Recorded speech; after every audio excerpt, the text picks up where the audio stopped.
listen to my voice when I talk. So now. Hold up. Let me get my headphones right. He said you used to do what? I want the headphones on. All right, go ahead. I used to be a sex hotline operator, so now I can understand. Yeah. Sounds The vibes. Yeah. That's something like If you was really trying to get in there, you could get in there. That wasn't really trying right there. Yeah, so now I understand what everybody be saying when they be saying All right, everybody ready? Quiet on the set. D&Ds all around. Welcome back. Another episode of Verbal Gunplay. It's your boy, Danny De Niro. And I'm El Double, the Golden Lion. And today we have... Shalisa.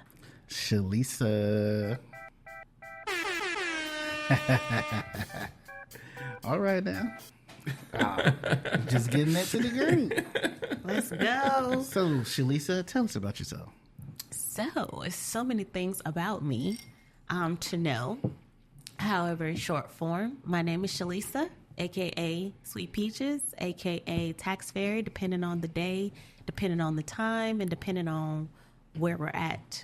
So a little about me. I'm just a native girl from Fort Wayne, Indiana, originally from Indiana, Hoosier. Okay. My blood bleeds Jamaican. So my daddy was born in Montego Bay, Jamaica. So I'm Jamaican because Jamaican and American put that together. I graduated from Indiana University, and then I relocated to Tennessee, and I was there for about 3 years. And then I've been in Texas for 10 years now. So I guess I'm a native or a Texan now. Been here for 10 years, just been doing my thing, operating my business, living the single parent life with my 7-year-old and, living the dream. Oh, so you had the kid after you got here. I had my daughter after I got here, yep. So that at least made the earlier part, because for some reason I just thought you had like grown kids. No, like, 7. That's a lot of moving. Yeah, she's 7. Yeah, she's begging for a sibling now, so... I'm trying to find that future. It's like asking for a puppy. Can I get a little brother? I got her a rabbit, and she said that wasn't good enough. So I guess I got to go back to the drawing board. Also, so you saying you single and ready out here? I am very single, and if there's opportunity for my king to meet his queen, I'm open for that. So then let me ask, how long have you been single? 10 years. So I've been single since I've been here, and I know that math probably doesn't calculate because how could I have a 7-year-old being single for 10 years? He was a secret admirer of mine and, got me pregnant, and 7 years later, this is where I am. Yeah, my next question was going to be classified single. Single, like... As in, it's single to you, just not married? Single, not married. Single, I filed my taxes. Single, nobody's checking for me. I'm not checking for anyone type of single. So no like 6-month boyfriend, nothing like that? No, completely single. Yeah. Also, single for you basically means not even dating? Not even dating currently. I've put myself back out there. And it's just, the standards have become extremely low for the type of caliber that I look for, I guess they say, in a high-value man. Oh, no, here we go. What's your definition of a high-value man? Well, really, for me, it's, a person that's on a standard level emotionally, physically, mentally, spiritually, financially. If he doesn't want me, everyone's going to have faults, right? But in that same sense, as if you're growing, are you ready to level yourself up? Are you ready to, be that next person to be better? The partnership that you asked for. So, right. I don't really have a lot of wants. It's just, what people look at as standard. You got your own crib, vehicle, a job, can you pay your bills? All the things that should be standardized now that are not any much because, I don't want somebody with 10 kids and you over here begging me for $50. Ooh. We need to figure that out. But I can be your financial planner to get, your taxes in order, get your budget in order, so then we can work towards that, But still 10 kids is a little stretch, because I do want another child and not to be selfish, but I'm in that state of mind where I'm selfish. Like I want to focus on our family. And if you're constantly stretching yourself several different ways, I feel like it's going to take away from our household. Well, he have like one kid, right? Yeah, I mean, at least, one and a half is two fine. kids by the same person. One and a half. He can have a kid on the way. I know, right? No. What's that? I was like, what's the half? No, just like, yeah. I mean, these days now, everybody has kids. That's a majority people have kids, Once you know. get to a So, certain age, yeah, I mean, so I wouldn't expect a person not to have any kids. If they don't, I mean, that's a plus too. But if they do, at least have a household that he's managing to where it's not a whole lot of traffic going on and a whole lot of, different energies that he has to take care of, the kids and dealing with, the children's mothers. So. Well, let me ask you this. Do you have because I know most women that are looking, they usually have non-negotiables. Do you have any non-negotiables? Like something you're not going to bend on? Well, it's so funny because I was talking to someone on the way on my drive in, and they're like 5'5", and I was like, I like tall men, and so Drop your height for the record for those listening. If all the qualities, boxes check, height can be definitely negotiable. Yeah. But I think I'm I mean your height. I'm 5'2". Okay. So Okay. I that prefer person will someone still be taller taller. than you. I prefer someone taller, but if I wear heels a lot, so a 5'5", we're really equal, if I'm wearing my heels. But like I said, if all the qualities, check the boxes off, that's something that's definitely can be negotiable. But what about the non-negotiables? The non-negotiables, Is it something you're willing to say out loud? I mean, it's just really... the basics, I feel like, you can't come in being needy, So not needy. being unhealed. I Okay. feel like everybody has traumas that they've dealt with, childhood traumas, dealt with bad relationships. So I feel like you need to come in like with a sound mind saying like, I want to be able to move forward. Or if I'm not there, I'm working towards that. So going to counseling or doing something, meditating or praying or, doing something that you do consistently for self-healing, self-motivation to kind of keep you going. I'm really OCD. So, I don't do a lot of guests at my house. So It's like, you got to take a shower. Even if you just took a shower, like you in my space now, you can't get in the bed without taking a shower. And if you don't have your spend a night bag, then I definitely know you're not staying, and everything is at least an hour away. So I guess we gonna be Netflix and chilling, and I'm gonna have to send you on your way because you know what I mean? So that's like a big thing for me. But pretty much like, I don't really have a long list of what's not. It's really like, if I'm a financial person, like I want somebody to like be financially sound at least.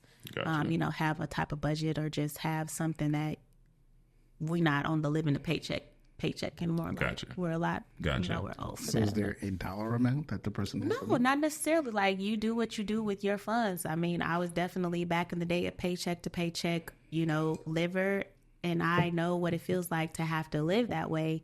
Now, I want to live a life of freedom. So when I'm dealing with someone, I want them to have that same opportunity as well to, hey, babe, we about to go to Houston and have lunch when we could just go across the street. But it's just like, we just want to do something different. So being able to make moves and kind of be flexible, I guess that's a negotiable, like just having flexibility and freedom to be able to move and not like be confined down, or I got to take off work or, request time off, just being able to flex like, okay, hey babe, or you should gonna be dropping me off and pick me up off from the airport, because I'm not going to stop my life of living, because we have less days ahead of us than what we've already lived, to be able to move forward. What you over here shaking your head for? I'm shaking my head as a 40-plus-year-old 20-something year married guy, right? Knowing and having talked to a lot of people about dating and stuff from when I was 19, 20 to 40 something now. And the one thing I always notice is that the older you get, the more complicated you make it. The more things get checked off the list, the more things get added to the list. It's just crazy. When you was 20, is he cute? Do I like being around him? Right. That's it. You know what I'm That's saying? it. And that was it. Right. Well, I feel like the older you get, the harder it is for everybody. Like I have brothers, cousins, or whatever. Anybody, as soon as I run into somebody that's like, especially a guy. Let me put this on the guys especially. Man, if you're 40 years old and you're single, that's because you want to be. Facts. That's because you want to. They say, no, I'm looking for a relationship. I've actually talked to Danny about this. This is something I always ask him. Okay, single guy. Me and you start a business together, right? And when we start that business, we define what success means to us. Right. So sex means this revenue and maybe an extra location, right? So now we know the definition of success. So then, as your partner, I ask you, hey, do you want to be successful? And their answer is, yeah, sure, I'm open to it if it happens. Right. That's what people say when they ask them about a relationship. So if you wanted to be in a relationship, your answer wouldn't be that. And if that is your answer to the person who's wanting to get in a relationship with you, that's not something that makes me feel like that's something you really want to do. Right. So then they're like, oh, so I need to be more intentional. Like, yeah, if you wanted to be, you would be. You want to get your ass up and go to work every day. You don't happen to do that. Right. Yes. It's unconscious. It You needs just to get be up and done, do it. and you do it. Now, for me, it's a definite conscious decision every morning. I'm like, 5 more minutes, hit the snooze button. I guess I'll go to work. Yeah. Especially when you got like combined income. It's like, Yeah. well, It's like, we're not going to be job. homeless. Right. Yeah. And for me, I've been so independent. Like at 35, I've never lived with a man before. That's not very common for a lot of women. Yeah, that's Yeah, right. I was, as you were saying that, I was like, how many women can say that? Like, that's what I was just thinking to myself. But, Never lived with a man. People Like, get really set in their ways and inflexible the older they get as well. Yeah, So when someone's younger, they're usually like, oh, okay, I mean, we'll make this work. I won't mind that. And, hell, most of the time, at that age, you don't really know what you like or don't like, so you're willing to experience it just to see Exactly. what it's like. Yep. When you get older, he's like, I know what I like and what I don't like. right. Well, really, the answer is you know some things that you like and some things that you don't like, but there could be more or less added to that list till the day you die. But some people think, okay, I'm here at 47 and I just believe this and this is it. Exactly. But the older you get, I think more people need to just open up. Yep. Like even for you, as far as a relationship goes, if you wanted to be in a relationship, you truly wanted to be in a relationship. I don't think it's that hard. I just think it just got y'all overcomplicated, man. Just even with everything you were saying, like if that's not something a person is used to, let's just take the spontaneity and how complicated people are. A person could have grew up, and this leads also into the part about being healed. Mm-hmm. They could be a person that grew up in a financially unstable environment. Right. So what they value most in their life is to be and provide stability. And what stability means is you get up and go to work at the same time every day on time. You work Monday through Friday, and then you do X, Y, Z on Saturdays, and you don't really rock the boat because in their upbringing, Right. things have gotten pretty shaky. So maybe that person is not really wanting to doesn't even want to be that spontaneous, right? They don't even want to be able to have to call into a job, or even if they didn't, they just don't want to jump up and go down that way. But when you hear that, you can just be like, I understand, and maybe we ease into that. Right. And we don't do that so spontaneously because you're giving up something by trying to be spontaneous. So I'm going to give up something by not making that a non-negotiable and having to be spontaneous all the time. We'll meet in the middle. Right. And that's why it was so hard for me to choose, because I'm like, you can have this long list, which I used to have a long list, and I'm like single. So then when you flex a little bit on your list, every person is different. Not everybody's going to be perfect. So something that was totally a complete non-negotiable, or I will not flex for that, then you'd be like, man, they so good to me, or this or that or the other. Like you'd be like, okay, I can really flex. Now I do have one that's a non-negotiable, it's really like a prerequisite. Okay. And I like my groceries getting 8. So I feel like that's what I like. So I feel like I can't budge off that, because that's what I like. That's a wild non-negotiable. I'm not. That's a tall one. You know what I'm saying? And I think it really is me when I say this, coming from a person who's been in a long-term relationship with all the ups and downs. My perspective on what is actually important is different than a lot of people. That's for sure. So to put something like that on the non-negotiable list to me is wild. Not because of the wildness of eating ass. That's what she No. It's such a small thing in the great ocean of things you do in a person in a relationship. To put that high up seems crazy to me. But I'm a forecast thinker, so it's really like when I get old, or if I was to get injured or get hurt, like, are you going to be able to be there to wipe my butt? Or are you going to be able to push me in a wheelchair? Or if I lose a ligament or something, that I won't have an arm or a leg, like, are you still going to love me? At the end of the day, like, that's what a relationship should be based on. Like, are you going to be here really when they say through the thick and the thin? Wrong. Because everybody is always here for the Wrong. highs. Wrong what? Wrong. What? Anybody that you get with is going to change. And you guys make sort of an agreement, a deal on what is, because there's no such thing as unconditional love.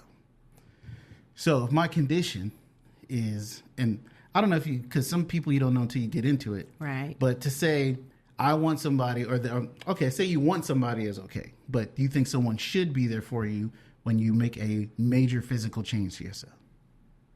Because what they think of you and what they married and what they love you, you are no longer that. Right. Everything is an option. So then they have to reassess. And if they reassess and be like, this is something I can't deal with, sometimes you don't even figure that out till it happens. Yeah, that's true. Unless they've got it in their life and you've seen them do it or something like that. But just because they do it for like a child or their mother or a cousin doesn't mean they do it for their significant other. That's true. The whole shit just seems super complicated. It's like you just got to find that person that just makes you laugh all the time and just, does all the right things that you enjoy. And at the end of the day, that's what it's about. And until you find that person, you're considered single, because if no one wants to fit that deal, you just easily move on. But I think the problem is that people make these agreements, and then when they feel like the agreement is broken on their behalf, then that's when they get upset, because they're like, I've invested all this time, I've invested all this money, I've invested all this energy, I could have been here with somebody else doing that. And I'm like, well, your time is up. We're just renting space. We are renting each other. So whoever is the next best person, like, that's what people are moving towards. So for me, I've been single all this time because I'm like, well, I'm going to take the time to love me. Because I've been put in situations, where when I first moved out here, dude tried to kill me. Then, child's father put sugar in my tank. So it's like, all these crazy things happening to me. I'm going to just love myself, because I don't want to get put in a situation where I'm trying to deal with someone, and with dealing with them, I still need to heal or, get past that, or I'm faulting them for things that I've been through with somebody else. Like, it's not their fault, and being able to move past that now, it's like, okay, yeah, like, I can do it by myself, but I'd rather do it with somebody else in the time that I have left here on this earth too. So, I think marriage and relationships in general, but marriage especially, has been like romanticized like heavily. Yeah. Yeah. Because even I'll talk to somebody and they say, oh, you've been married for that long? Oh, it's a beautiful thing. Y'all must be so perfect. Just God made y'all for each other. It's like, shit. You know how much work we put into this? Word. How much dedication it was? How many times I had to make the decision to stay? It wasn't a feeling to stay. Wow. It was a decision to stay. And I'm sure she's probably done it more times than me. Yeah. But that's what really happens. And part of that is, I think a lot of people's life experience are being put out on the internet now, whether it be through TikTok or YouTube or whatever. Sure. All of us are being to take our information in, taking a bunch of information in, and make decisions based on the information we have at hand. The information that's hot on the internet is all negative stories. Right. Women, an 18-year-old girl who's never even come close to any kind of sexual assault, has every scenario and fear in her head of all kinds of sexual assault. It's not just simply her mother and aunties telling her to watch yourself while you're out there, don't do this, don't do that. It's all the horror stories of the worst people and the worst things happening. Basically, the zeitgeist of the whole internet is telling the person all the horror stories. Same thing with the 18-year-old boy comes out, especially if he's a white male. The internet will tell you that they hate you because you're a man, and you don't get enough women, but you also shouldn't want a lot of women. You don't make enough money, but you also shouldn't make a lot of money. Right. And we all come out here to this mess, into the world, with all this heavy baggage on us before we even really start interacting with each other. Yeah, the internet is very toxic, and it's really evolved from back in the day. You write a letter, check yes, check no, maybe I'm going to think about it. Dropping the letter in the locker and all that. Yeah. You passing it in school to like, the internet is like, the internet will know before you even know, even if it's somebody that you're engaging with or whatever. Like, the internet is just so exposing to like all the different things of what's good, what's not. Back in the day, marriages was long lasting. Now you can't even get past the probationary period, in a relationship or dating, because what people see on the internet, oh, well, this, that, it's like, I want to go back to living a private life. Like, well, I think part of that too is, I know people always say, oh, marriages lasted and there were more of them back in the day.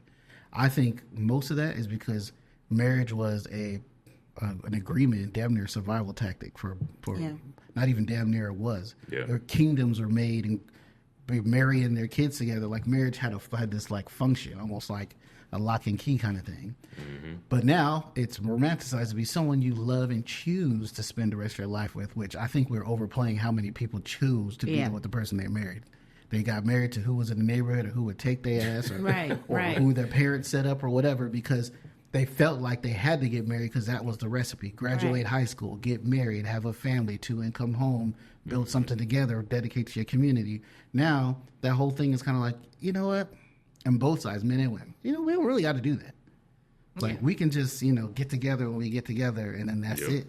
Yeah. And that's, like, kind of what we're seeing right now. I don't think the pendulum is going to, the pendulum always swings back and forth. Yeah. But we're, like, right at the beginning of it swinging back to singleness. And America already knows this because think about the way they market stuff to you now.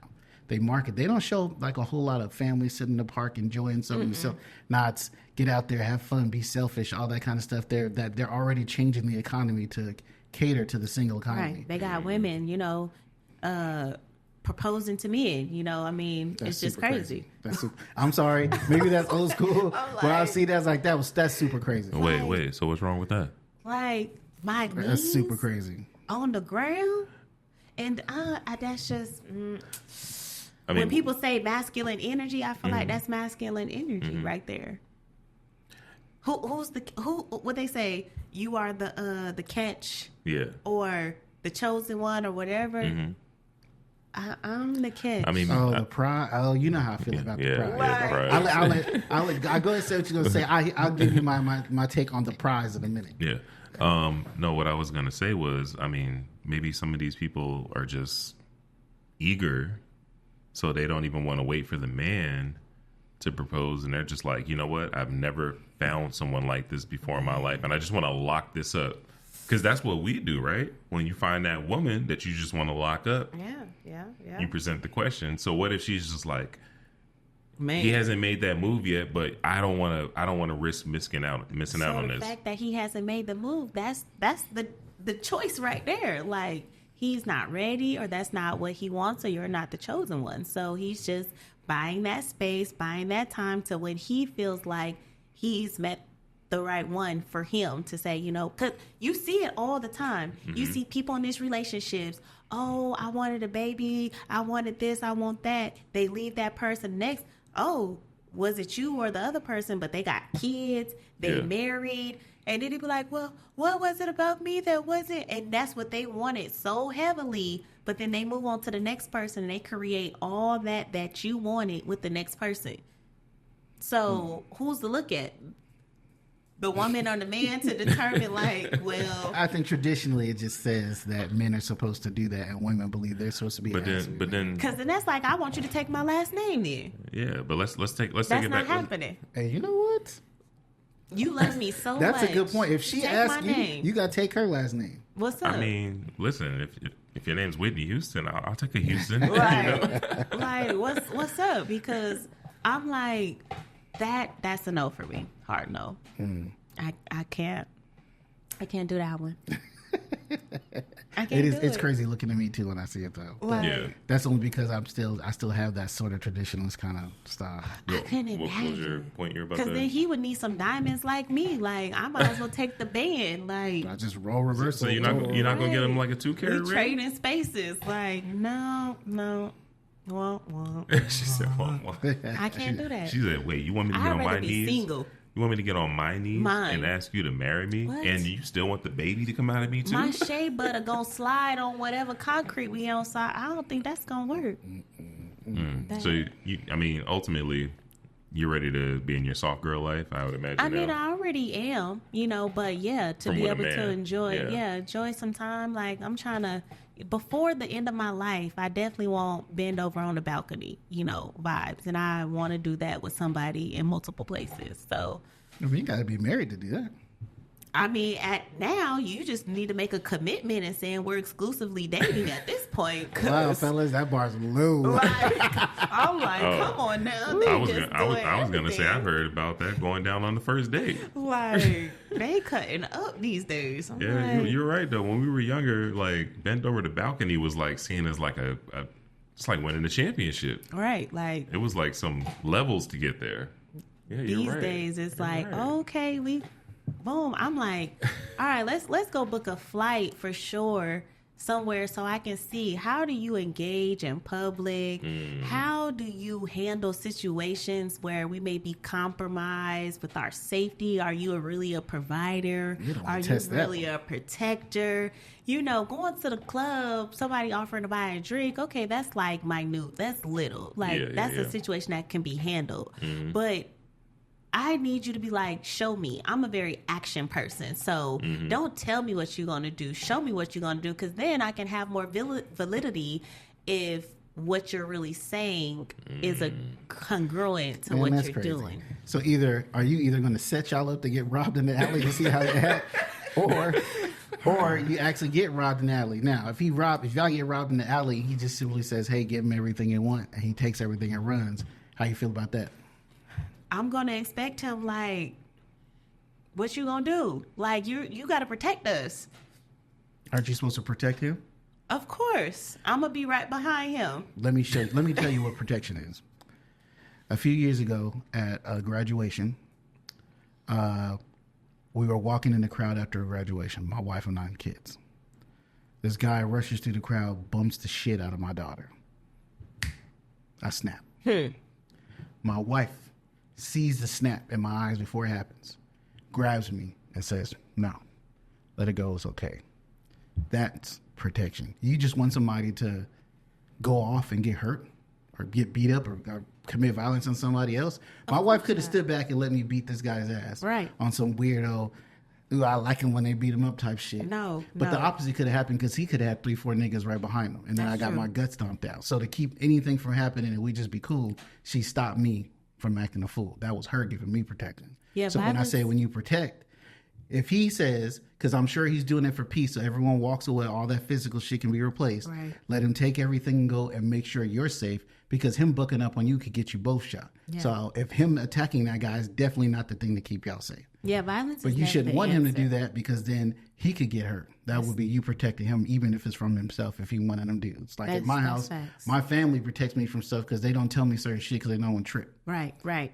So that's what I mean by the protection can kind of go both ways. And I don't think you want to test somebody in that way. That's what I said, unless you're going to set up something in a non-dangerous situation. Right. But in a real situation, you just want him to keep you safe. That doesn't necessarily mean attacking somebody robbing you. Yeah. No, I don't want to be in a war battle, with anyone. I've actually never been in a fight in my life, so I don't even engage in all that rah-rah, all of that. I'm like, hey, can we swing in the trees with the monkeys, and like, you okay with that? And if I'm scared, baby, you're gonna be like, okay, go on, we'll do it together, type of situation. But yeah, protection goes, like, a woman is not exempt from any of the qualities of what a man should do. I think it's an even playing ground, and it's about balance.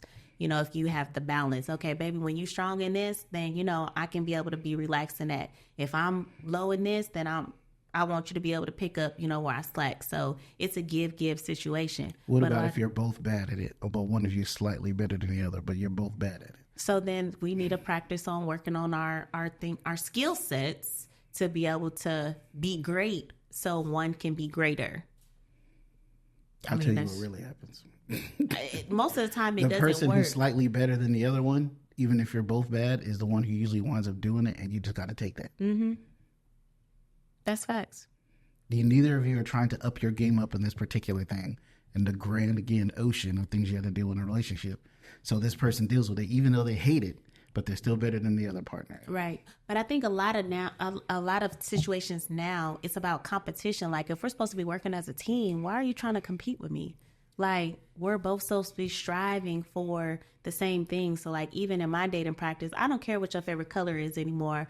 I'm over here like, okay, how did you grow up? Did you grow up on love, survival? Like, what's your credit score? Like, these things, because that's going to give me the opportunity to know, okay, if you're telling me this, just having a conversation, it may be a weakness for you, and I want you to be vulnerable with me so I can say, hey, well, I'm great in this, and I want you to be great, so I want to help you grow. But a lot of people say, I ask them now, hey, are you ready to take your life to the next level? They say yes. And I'm like, okay, well, here are the steps. Here's the blueprint. Here's the But then for some reason, their words and their actions don't align together because they're like, I'm ready, but you haven't started. So I can't do more for you than you want for yourself.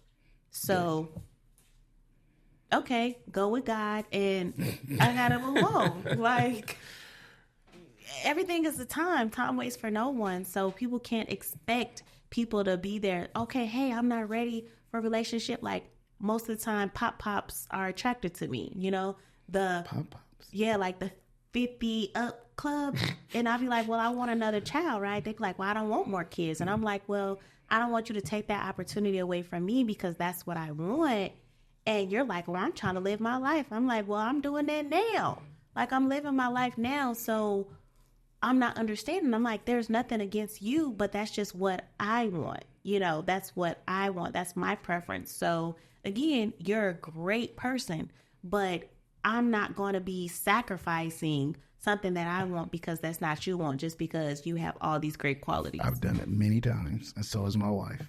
Like, but y'all together. Yes, exactly. So it makes a big difference. You think you're like, you think we didn't start doing that until later in the relationship? No. Well, I want a child, and if you don't want a child, that's I'm not talking about on that one. That's something that when he's saying a non-negotiable, that's a non-negotiable. Yeah, I will put that in the category of non-negotiable as opposed to eating ass. But that's just me. Yeah. Now, when you saying you want somebody that's like a teammate, so you know, guys in general are competitive. Correct. Well, especially outwardly. We're only outwardly competitive with people that are not on our team, though. But the people that are on our team, we're still inwardly competitive with. Yeah. That's how it is. And I'm highly competitive, too, to be But honest. I'm saying that to say maybe if he's showing signs of outward, that means he doesn't think you're on his team. Because if you're part of the squad, you guys are still over here. If he really feels like either you guys are going to be together or you are together, then he's not going to compete with you in that way. They hit me with the intimidation piece, and I'm like... The intimidation piece. Yeah, like, oh, you intimidate me. And I'm like, I'm 5'2". I wish one day I would be in a room while I hear a man say that you intimidate me. Like to a woman. Because I've never, women always say it happens, but it seems such a wild statement to me. I literally have a message in my phone. It was like, man, it's just something about you. And he's like, honestly, in my old age, I can truly say that I'm intimidated by you, but I don't know why, but it's just something about you. And I'm like, off of a picture, like, never spoke to the person before, just wrote a message. And I'm like, I don't know whether to be like, oh, wow, I'm appalled, or like, I'm over here like, what is so intimidating? Mm-hmm. Because they see the business, they see the classy, they see the professional, but I'm like, okay, I still got feelings too. I'm still human. Like, I put my clothes on the same way everybody else does. I'm not above anybody else. Like, I'm so cool. I told somebody, I'm so cool. You got to go to Antarctica to see how cool I am, because I'm like just that cool. Like, I'm just that cool. Like, people would think like, oh, you might look like you stuck up. No, like, I'm the coolest person. I would shoot the shoot with you. I would like, we can kick back. We can do whatever. Like, I'm never better than anybody. I'm only trying to compete with myself to be better than what I was the day before.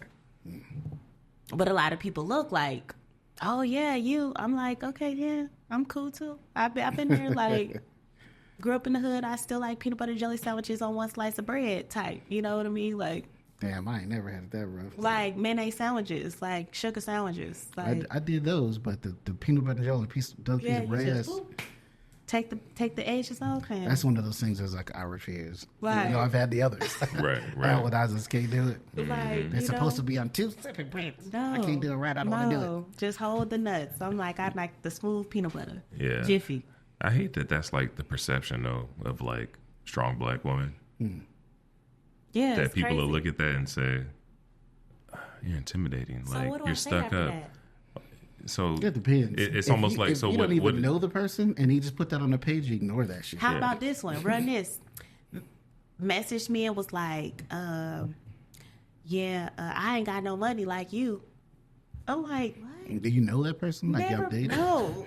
Just hit my inbox, and I'm like, what do you mean that by was that? the line? Like, that was the I don't got introduction. no money like you.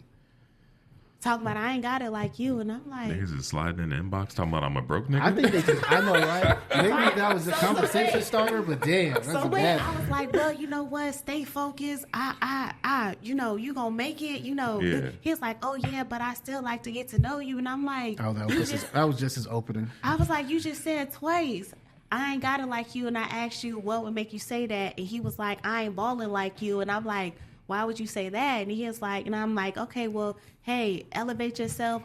You know what I mean? Let me translate for you. Like, He saw what you had going on, realized it was more than he had going on by a stretch far enough for him not to be able to at least fake it, to make it seem like he's close. The nigga's way off, right? He knows this. But he thinks you may not accept a man who makes less money.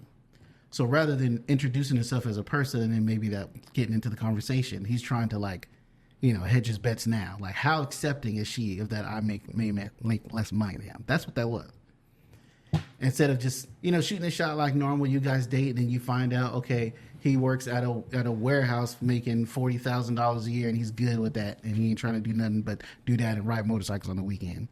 And then you find that out in the dating process. You say what to that? Sure, why not? Guy makes $40,000, works at a warehouse as a lead or something like that here. Not a ground level worker, but right. Somewhere in the middle. Makes $40,000 a year. Doesn't really want to do more than that. Plays a little video game sometimes, and then rides motorcycles at the time, because everybody's got some there too. Right, motorcycles, right. Shoes, whatever, on the weekend. And that's what happens outside of his life to him is important. So he has no work ambition. Well, he doing better than me, because I tell people I work at McDonald's. I'm a cashier. Until they ask to see my uniform, and I be like, I ain't got one. Because the intimidation piece, they be like, oh, well, if I say I own my financial firm, they're automatically like, I'm off the table. So if I say I work at McDonald's, that gives them hope. That gives them confidence. So it's not about how much money you make. It's about what you do with it. A lot of men are nobody they don't cares. like their woman to make more money than them, because that gives their woman something up on them, and they feel like the woman won't respect them, whether that's their experience or not. I welcome that. So that's why I tell people I make work more at money McDonald's. than me. Okay, great. Right. I'm not gonna.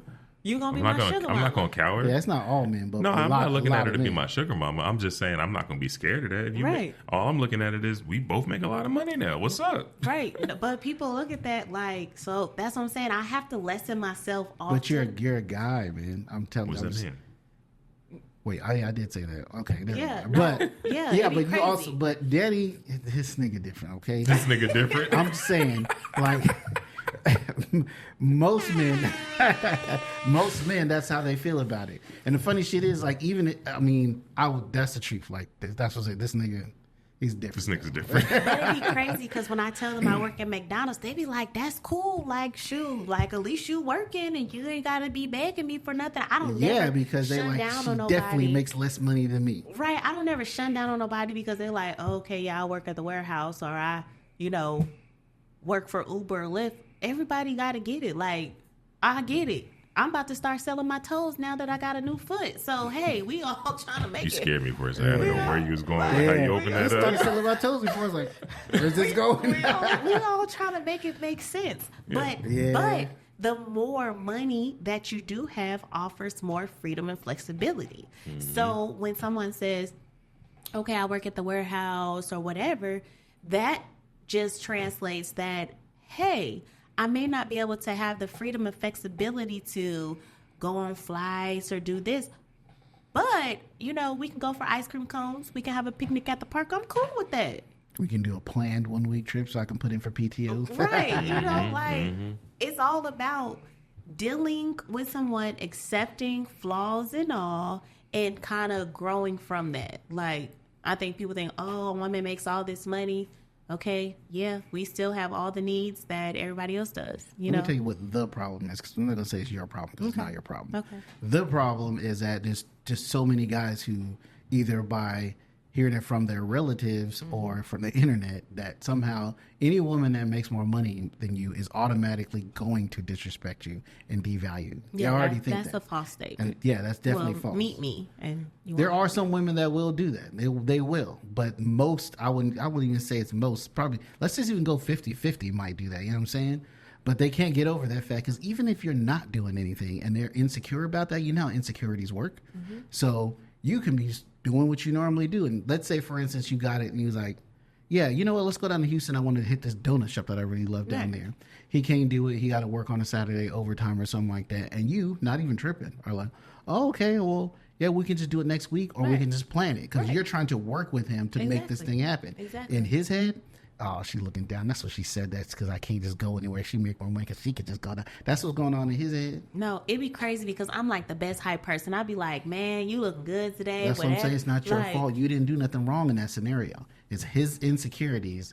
So how do men change their what should they be doing? We gotta change. They gotta get over that. Like, if you meet a girl who makes more money than you, it's really the compatibility issues that's really going to be the problem, not the money. If she makes more money than you and is not thoughtful enough, knowing that she makes more money than you, to make some accommodations. I'm not saying paying for you, but saying, with this man that I like, I know he doesn't have the extra money to go take a flight for a week next week, or the flexibility. Right.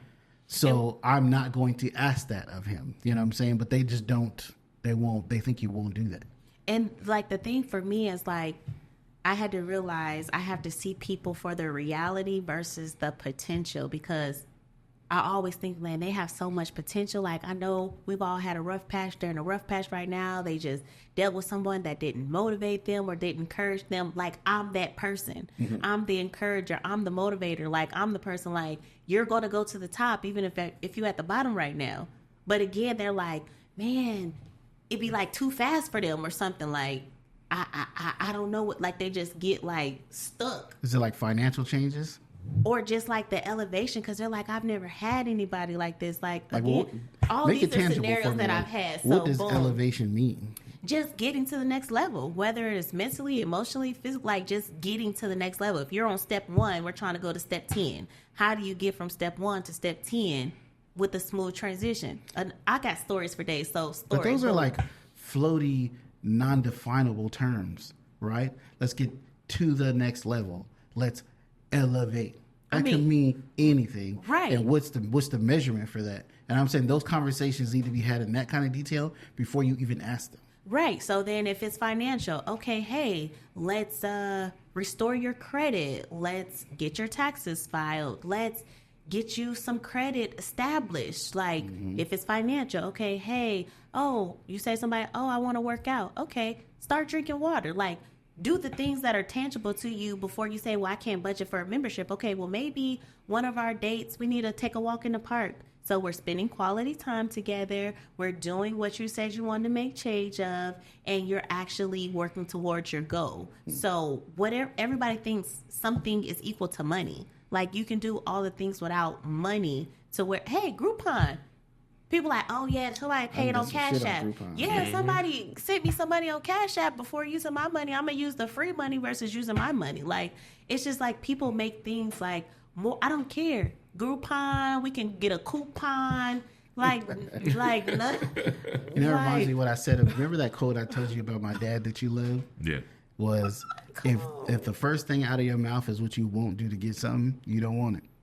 My father told me this, and never forget it.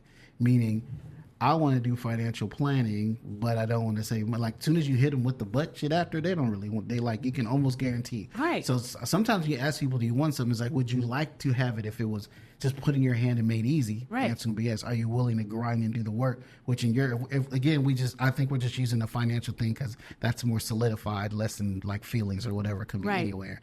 That means changing your spending habits. That means you cannot drop $20, $30 on beer every weekend. That means you cannot eat out every day. Now you got to start making food at home. Exactly. Like, just that kind of stuff. Most people are in their comfort. And the older you get, the more you're not going to get out of your comfort zone. Stuck in your ways. Yep. And if now you're saying, okay, we're going to do meal prep on Sundays and Wednesdays. Right. You know what I'm saying? And we're going to eat out just once a week and we can just choose whatever we want. We're laying down all these rules. They're like, that's a lot of, like, changing my life, like, all at once. So then I'm like, okay, then going back to, hey, this is the goal, this is what you want to do, you're not ready. My point is that they don't want to do it yet. So then they're not going to want to do it. Right.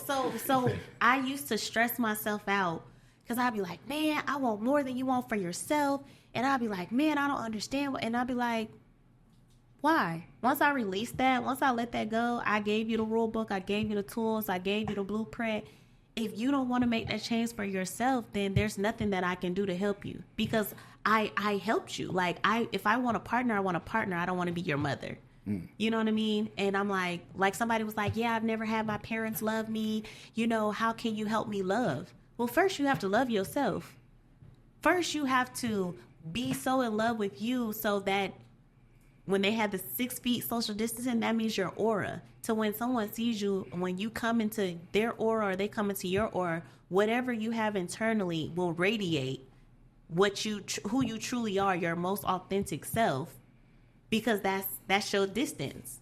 So whatever you feel internally, regardless how you look externally, shows before you even get anywhere.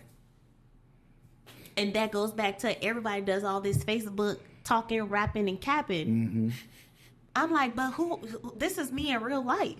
Like, I don't need to do all of that to show out or to feel valid or important or on this high pedestal to show out for social media. Like, this is what it is. You know what I mean? So social media, again, your stance on it has truly impacted the society to where people think they're somebody that they're not. Because you take all of that off, man, they folding. Like, what's that?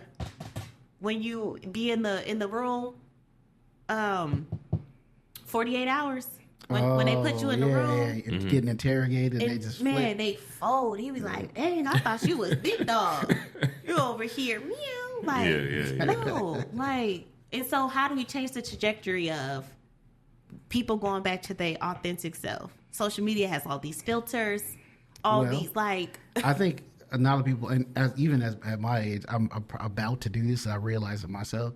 I am not going to delete my social media, but I'm just going to uninstall the apps from my phone and just not have them. I think I'll still have access to Facebook, which you can access on your computer, but I won't do that. Since it's my computer, I'm not going to do that super often. It's more just to check stuff out. Right. So I can get, like, same thing, more in touch with reality. Because lately, I would say in the last year or so, I've tried, like, to not use my phone when I'm out in public spaces, when I go with my family or whatever. I notice I just see more people watching, notice more different things, really picking up on people's styles and how they walk, see funny stuff happening over there, laughing at other people because everybody is literally on their phone. And True. I'll look across the room and there's some other person doing the same thing. You're like, you in the real world too, dog? Right. It's like y'all in a different world by yourself. To get them off of that, and then realize that which leads me to my point about the prize, realize that we need each other. That you need men and men need you, unless you really want to opt out of it. But hope you're opting out of it is because that's just not what you want, not because you hate men or you hate women. Right. Right. So then that leads into my point where I've said with the prizes, right? I always ask people, what do you think is who or what do you think is a prize? The man or the woman? Now you're going to say you, and he's going to say him. But I always say that the prize is the relationship itself. Yeah. And if you guys go into it thinking you're already the complete item that you're both trying to get, then you think, well, I got everything I need over here, so you really got to be adding something to me. I've heard so many dudes, especially in their 40s, like, I can cook for myself, I can clean my own house, and I do all that. What do I need a woman and shit for? I take care of myself. And women, I don't know what y'all be saying, like, it's probably not cooking clean. It's probably P-E-N-D-E-N-T. What you know about I can me? take out my own trash. I can cut my own grass. Blah, blah, blah, right? Yeah.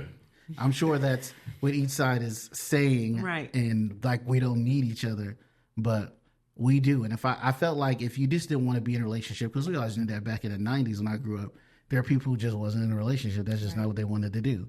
But I would hate it if it's because you've heard and learned so much about the opposite sex that you feel like they're after you to get you. Right. And now you just don't want to be a part of it to protect your peace or whatever is Right. one thing. I mean, think about all these words that we even use now. A few years ago, wasn't nobody saying about protecting no damn peace. You know what I'm saying? Right. But I always say the relationship, going back to that, is the prize itself that you guys are both like trying to go after is to make this thing work. And it's like, you know, any Dragon Ball fans out there, it's like, you know, perfecting the Kamehameha. You know what I'm saying? You got to put all that energy and hold it. And even once you throw that bad boy, you're still controlling it. Or if you're in the Naruto, it's forming the Rasengan with only one clone. But I think even to add to that is going back to the roots of really having masculine and feminine energy with just being friends. Like, why can't people just be friends? Why does it always have to go to a relationship when I feel like people are like, oh yeah, we'll worry about the friendship in the relationship. I'm like, no, like, let's be friends. Like, let's be cool first before we get to that. Because I might not like you as my partner, but we can be cool friends. No? I feel cricket. I get what she's saying. Like, Oh, I got you. so that's a problem? Ain't no guy ever trying to be a friend. Every guy friend right now is just waiting to fuck you. So every guy, Unless he's married. that's saying, Maybe he's not waiting to fuck you. so that's any guy that approaches me is trying to put syrup on the pancakes. That's what you're saying? Mm-hmm. So when they don't say that, then I should question their... We can't just walk up and say that to you. Hey, I like you, but here's the real equation. I like you, but I know you don't like me. Mm-hmm. But I also know, from past experience, being in the right time in the right place, you can still get some. But I like them more if they'd be my friend, because then I might like them better, because I'd be like, hey, man, like, now I'm kind of feeling you, like... That could happen, but that's the whole friendship thing, friend zone thing. So are you really friends with him, and are you thinking that this is somebody I'm friends with, but I can see myself with him, and I'm going to let this progress into that, right? Or is it someone you liked at first, and then you threw him into the friend zone, and put him on hold? I've had both maybe situations. You'll pull him back out I later? guess probably I've friend zoned people a lot more, just because I'm like, I guess people all, no matter who you are, no matter who you are, I feel like people don't like rejection, right? So I think we all can agree that whether it be male or woman, nobody likes rejection. My thing is like, dang, I don't want to be feeling a dude so much, and then like he try to play with my feelings or something. But then that's like the bad part about it, because it's like, why don't you just like them? And if you like them, and if they don't like you, like, that's cool too. You know what I mean? Like, if you admitted to that person that you liked them, then that's what your intents were early enough, as in right in the beginning. You're not even invested that much. So if they tell you no, you ain't lost nothing. That's true. Now, if you invest some time and feelings and then you say something, I mean, then now that's when it seems like it hurts more. So I think if you think this is somebody you like, you should tell them. And when you know it's somebody you don't like, you should tell them. But see, on my end, people can't do that. They can't be direct. But you know what? But it's not even that, because I know this I know from experience as in witnessing it, that women have an extra layer of violence, if you will, that can happen from them just rejecting a guy. I'm not talking about just some dude catcalling you on the street. Right. I've seen a guy get like rejected by a girl, and he seemed to be cool about it, but then shot at the chick 2 hours later when he saw her. Oh yeah, you know what I'm saying? So guys. Yeah, I had my phone tapped before, so I understand how that stuff tapped. Yeah. Oh boy. Yeah, I got stories for days. So my thing is like, all right, boom, they initiate. I'm not looking for a relationship. I'm cool. I don't want this. I don't want that. Then, right, when they start feeling away, I'm like, I'm the homie. You can talk about your chicks. We can, like, I'm going to tell you about my dudes. Like, man, tell me why this dude try to holler at me or whatever. And if you feel like this is taking it too far, like with me being able to be vulnerable with you, then say that, right? Right. So then they'd be like, oh, now I'm feeling you. Like, why you trying to, like, not feel me? And I'm like, well, you initiated that. That's not what you wanted. And you never had a follow-up conversation stating that I want something different now to say, okay, I'm feeling you, like I had to change your heart. So I'm going off what your initiation was. You said you wanted to be the homie. Mm-hmm. So what am I supposed to do with that? I'm just only accepting what you said. It's not my job to be like, oh, okay, well, yeah, he hit me up a little bit more frequently, so I'm thinking that he want to be something else than what he originally said. Mm-hmm. You got to say that. Yeah. And if your actions aren't matching up, I'm really confused. Because I'm like, you're saying you want more. You started with this. You saying you want more, but none of your actions and your words is the same. So, again, I'm the homie. We cool. We dabbing it up. Like, what's good? How you doing? So then when I say, hey, you know what you saying is not matching your actions, oh, that's when I get cussed out. They start cutting up, and I'm like, so I'm gonna go where somebody is fulfilling that. Absolutely. Now they on my line. Hi, good morning, gorgeous. Good morning, queen. Grand Rising Queen. How you doing, the beautiful? Grand Rising. Like I just wanted to let you know I was checking on you, and so now I feel like I have to hype that up. Like, thank you for thinking about me. I appreciate you for checking in on me. Because I guess people say I could be dismissive. Because I'm like, okay, I mean, I don't know how much you want me to compliment you and be like, oh my gosh, I worship you, King. Like, okay. Just be like, thanks. Yeah, that's all you really got to do. Then they be like, oh, hey, what I did wasn't good enough. Like, That's performative. right. Especially the whole good morning, queen, how you doing? Man, nobody talks like that. Stop it. Right.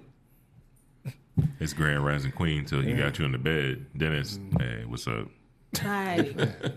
And I really be like, what's up? If it wasn't good, I'd be like, what's goody? Like, Man, I'm so glad I'm married. like after I had my surgery, That was like I terrible really out there. cut people off and I let them know. And I'm like, y'all, dang, you wouldn't even check. I can't expect you to check for me, but I'm like, dang, if you want to put syrup on my pancakes, like you ain't make sure I was good, cool. That would have been your opportunity to not spend no money. Because you could have just sat with me.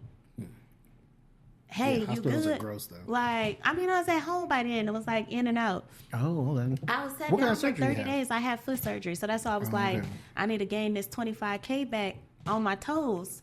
Because I'm like, Call medical back to the bill. OnlyFans now. right. I'm like, what color you on? I'm choosing like, baby, this your color this week. Like, listen, let me add your participation. But it's like, no. For anybody that was on the list roster, clean. No, can't and ain't. Because how you saying you cut for me when you couldn't even check on me, but you want me to get my toes better so you can be bent? No, not gonna be able to go. So Yeah. I don't Did you be ask this understanding. person why they didn't come see you?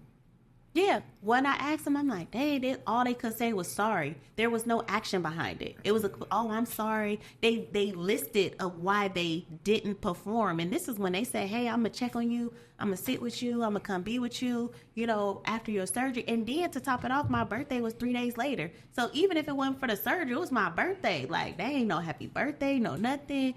Like, what's going on? Again, no expectation. But if you try to have me... that's just kind of what you do. Because why somebody all the way in a different state making sure I'm good, hey, you good. And you right here, not a peep. They never seen me, never had nothing from me. So I'm like, I'm not understanding it. So when I cut you off, then that's when you want to apply pressure. That's when you big dog over here. But yesterday you was, no. Like, stand on business if you gonna talk about it, be about it. Because at the end of the day, baby, it's a choice for you to be here. Amen And to so that. if I'm choosing Until you, you be here with you, that's what you meant. yeah. Oh, okay. So if I'm choosing you, I'm like, I'm choosing you. I choose you to be here. I choose you to be in my space. So anytime that you question my decision, it's time for to remove you. Because let somebody else be in that space. Yeah. All I can say is, I'm sorry, ma'am. I'm sorry you out there in that jungle. Like- in that wild world. She's ugly. like, I will not be a placeholder. Like, it's just, no. Like, or they be like, oh, yeah, it's about business, but then you trying to get personal. So make your decision. Yeah. They just, We can dudes just be definitely trying do to find both. the end. They just trying to find an end. That's all it really comes down to. And what sucks about that is for you don't know what communication is genuine. Right. So So man, we may be fucking it up out there. Like, tighten but it's up. funny because we'll get, was it Rashad? Yeah, it was Rashad Yeah. when he was on The here. pod god. The pod Shout god, out. Rashad. Yeah, you ask him because he's I ain't gonna put his business out Nah, there. put He's it out single. there. He's single. Oh, no, I guess him, single. Maybe y'all need to match me up. Or Rashad, Match the you pod up. god. No, Oh. I'm just not saying like match me up with that person. Oh. You know what I you're mean? saying. But that's why I value like my Bro, male I'm friends. not gonna set somebody up for failure. Don't so- set me up for failure. Like, I ain't but talking that's about you. oh, okay. Bill.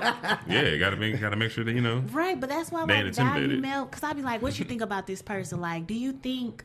Like, I feel like that's what a true friend would be. Like, you know what, sis? Like, they not the one, or whatever the case may be. Like, help a sister out. Yeah, it's hard to do that. Y'all not gonna listen. You're gonna do what you're gonna do in the end. Because do they say no because they be like secretly feeling the person, or Who say no to it? Like the guy. If it's the guy, if I'm asking a guy for some advice. Is he single? I mean, he might be. I don't know. I'm just saying, like, in general. Oh, just some dude you just met somewhere? No, like a friend. Like a friend. That's what I'm saying. Like This friend, you should know if he's single or not, though, right? Yeah, I mean, single or not. That makes a difference. Okay. Don't ask no single guy friends for advice. No. Why you say? Only ask somebody who's either in a long term. I'm not talking 6 months. I mean years long relationship. May not have to be married, but at least in a long term relationship, or just somebody who's married. Because a single guy can have alternative motives, but he'd be trying to talk to you, or whatever. I mean, like I told you, most dudes ain't trying to be a fucking friend. So if he's in your friend zone, he's waiting his turn. And why? I'm trying to sabotage this shit, or I'm gonna try to say something really deep but really bullshitty, but still make sure it's negative. So I seem smart, right? And you listen to me. Don't listen. You never take advice from any single people, really.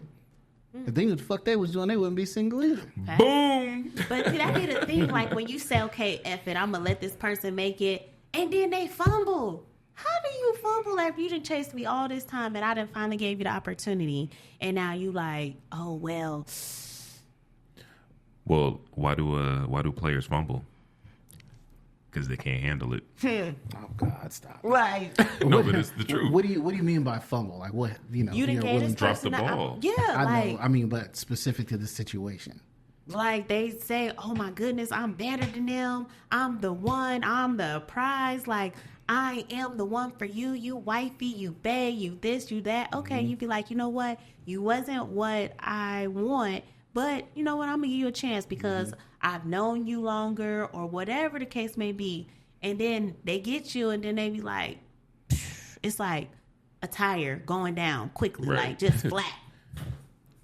You crack it open, you want to hear the. It be like come on now.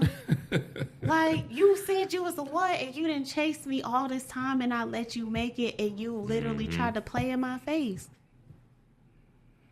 And then you get mad because I'm like, yo, you know what? I'm cool. Oh, wait. That just was a no. You had all the time to create the plays. You done got the player and now you out of there. Sounds like a typical male to me. Yeah.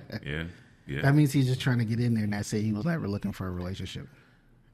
It's hard. I mean, not even so much that. Sometimes you will meet a guy and he is looking for the relationship, but it just goes back to that fumble. It's like they thought that they could handle you, or they thought that they could be with you. They thought that they could be the person that matches you. But once they get the trial, they realize they're not up to your standard. My problem with that statement is there's got to be some time for all this to be happening. So if a person truly thought he was the one for you, there has to be a time in which he was putting in that effort, right? Yeah. And I think a woman's going to see a person putting in effort to do and be the things that he's doing. And if he constantly falls flat in certain situations, she can say, okay, he was trying, but he fell flat. I think what she's saying is he ain't do nothing. He didn't do this. He just... Yeah, because if you start the relationship saying that you can do XYZ, then when XYZ is presented, you can't do it. But you usually try. That's what I'm asking. Like, is this like, did he try and like fail or like didn't even do anything? So, example, boom, Valentine's Day come. I went on a Valentine's Day. The girls, we all single, cool. People's inboxing me like, he must be lucky and I should have been the one invited. No, you should have been one making the reservation. So why is you in my inbox? Like, it's hard out there for a pimp. Like, what do you want? Okay, so we're going to move past Valentine's. Okay, so yeah, when you book the reservations or when you make the plans, just let me know the plan. Good morning, beautiful. Hello, queen. Like, so let me ask you this. So you're saying is that what people really be saying? You want to see my inbox? So this Valentine's Day thing, that wasn't actually on February 14th, was it? Yes. Yeah, it is. Oh, so y'all celebrated on the actual date. Yeah. So we didn't have dates. So that means, okay, so that's what I was going to say. So that means if a woman is at that's because she doesn't have a date or somebody she's dating didn't step up and ask her out. Right. So all y'all be in my inbox and all y'all ain't stepping up. But then you hit my inbox talking about I should have been the one invited. No, you should To have been Valentine's making Day? the plan. Well, they didn't know because I never okay. take pictures with men. Okay. And if I take a picture with a man, it's totally cool. It's not like somebody dealing with. You know what I mean? Because I like to try to keep my life private. So it was like, I'm not understanding. Oh yeah, you looking fine. You looking good. He must be lucky. The voices. Like, and I'm like, who you out of town with? Myself? Where do you Sound see like one of the pop-pops. Like, Was it one of the pop-ups? You making that voice. You making that voice. I know, that old black man voice. I be like, come on now. Yeah. I'm by myself. Oh, you can't be on a trip by yourself. Well, I am. They got too many electronic devices out here that can satisfy the needs, and I'm like, Do you have to do something for a woman on Valentine's Day if she's not your girlfriend? no, I don't feel like it's mandatory, but he can't expect the next day to be like, okay, That it's part. time to give up the goodies. Like, I would what say, was you- yeah, if you know somebody and y'all not together and Valentine's Day come around, you should at least acknowledge her. And if you don't acknowledge her, read the room. Don't acknowledge her recently after the fact, because if Acknowledge you her. really liked you, if he really liked you, or if you really liked her, you would have acknowledged them around Valentine's Day, if not on the actual day. Right. So if you come over on the 16th, 17th, 18th, tomorrow, what's good, Ma? Are you looking good today? Why, I wasn't looking good 4 days ago? Right. I guess what I'm really misunderstanding shocked the situation. What really shocked me was Mother's Day, because that was like the latest holiday that passed. Like, some people's like, Happy Mother's Day. Yeah. And I'm like, dang, that really felt good. You know, with someone acknowledging like, wow, you're a strong mom. Like, you handle it. You do the thing that you do that I wouldn't expect, you know, them on a regular day. I was like, that makes a person feel really good. You know, just to acknowledge like, you killing it. You know what I mean?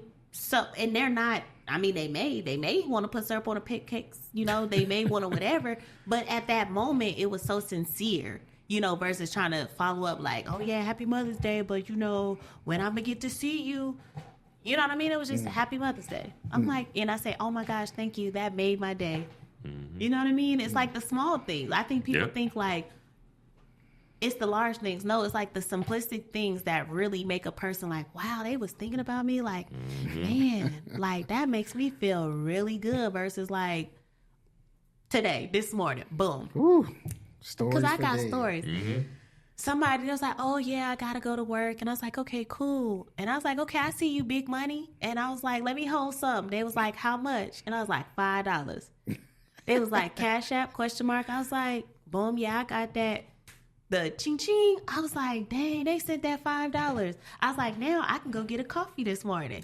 You know what I mean? It's the small things. Like, I was just playing, but I'm like, if you gonna try it and test it, like, I love that. And then I'm like, one day I might be like, lunch on me. You know what I mean? Have a good day. Like, just on some random type stuff. Like, I'm just that easy going. Like, dang, you looked out for me. I was playing. I mean, it's $5.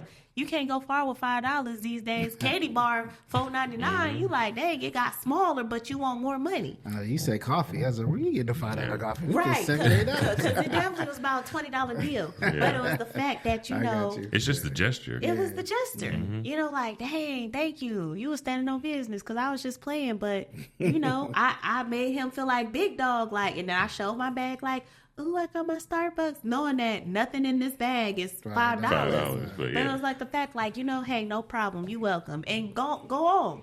You know what I mean? I like, dang, what's the contents in the bag? And, you know, you gonna send me the change back? I'm like, ain't no change. Come on now.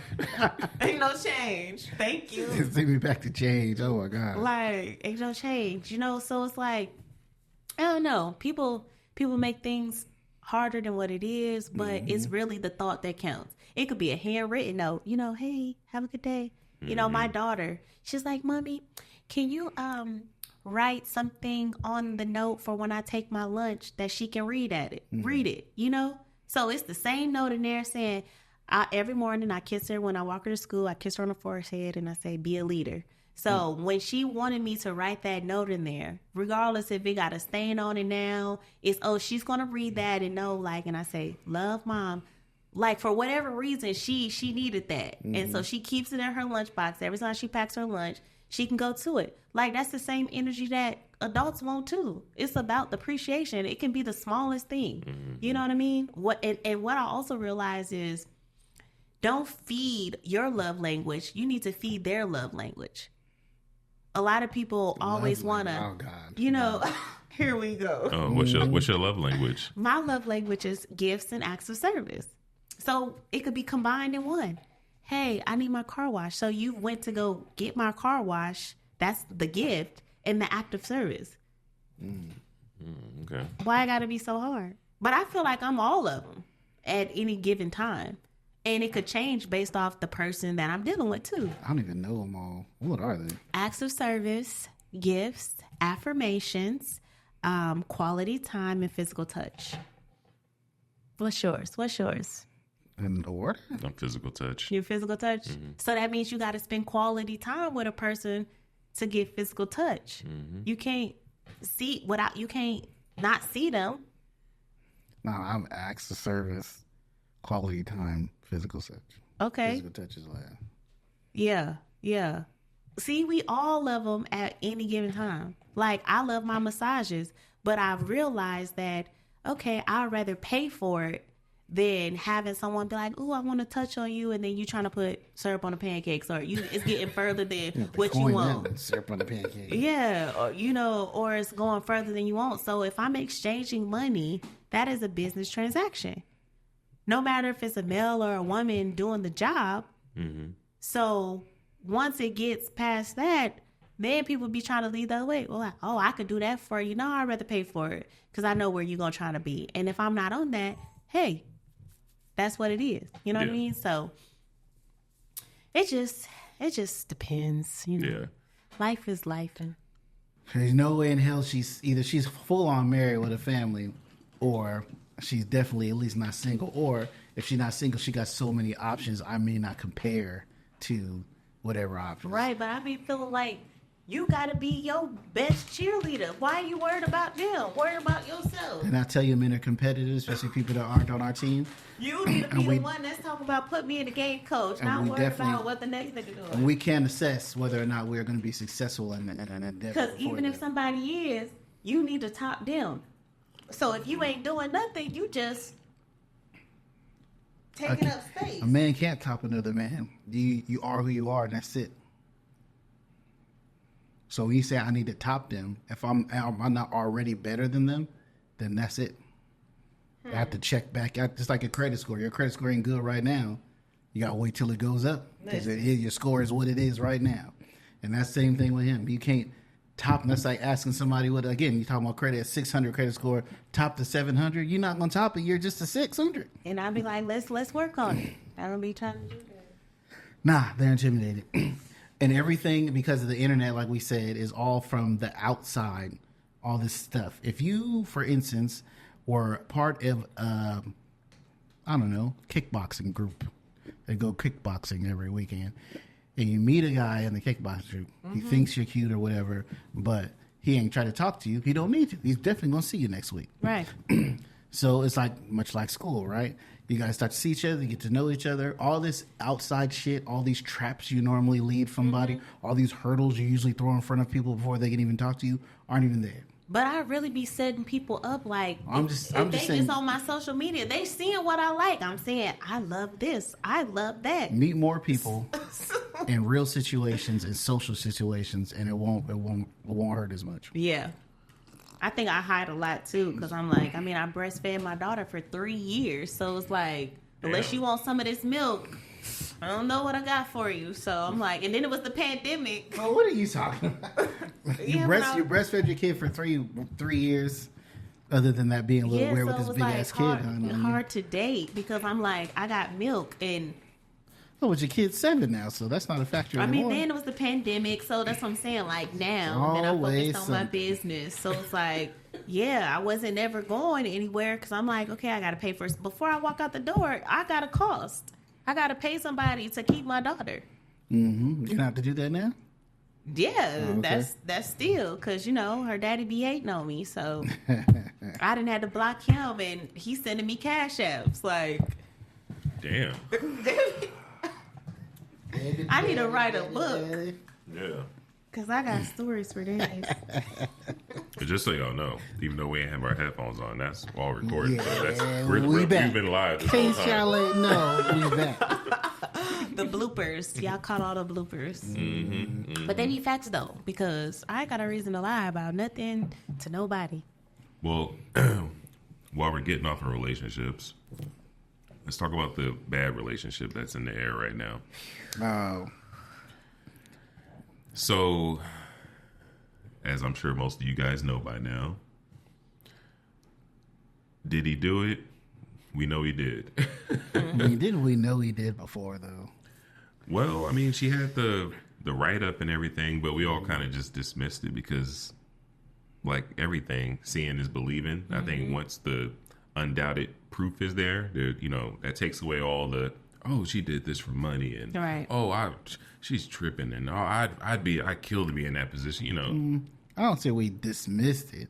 I think because the suit closed in her favor and she got paid, if she's fine and we were fine, we kind of moved on. But I think everyone knew that. No, but that's what I'm saying. But that's what I'm saying. Even then, it was settled in 24 hours. Right. That right there is basically an admission of guilt without being convicted of the actual guilt. Because normally people fight. They be like, shoot, I ain't paying all that. I ain't doing all that. If I ain't did it, I ain't did it. You ain't never heard a lawsuit for that much money being settled that fast. Yeah. That's blinked crazy. and it was over.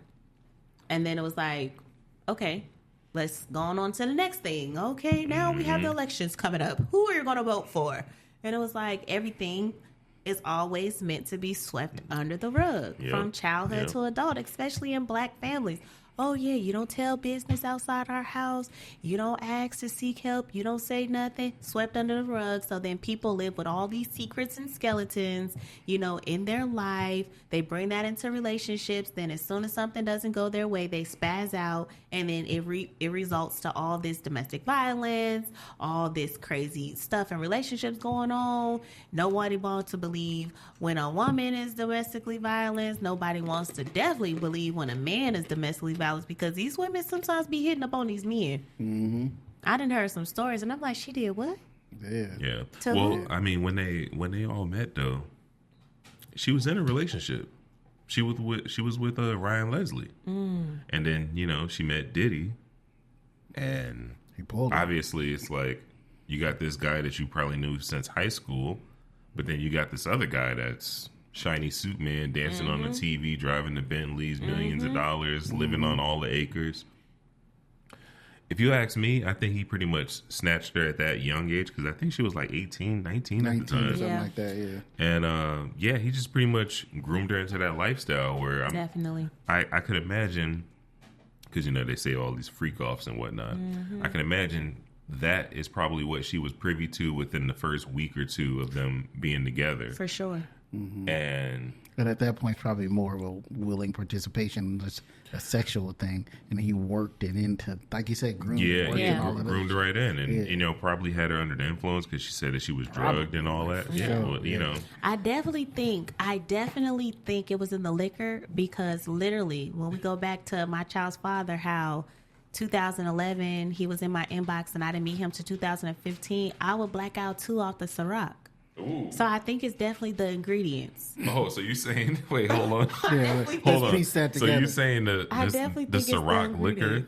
Yes. It's got a date rapey in there. It got something in the ingredients. Wow. Because he definitely Bill Cosby me.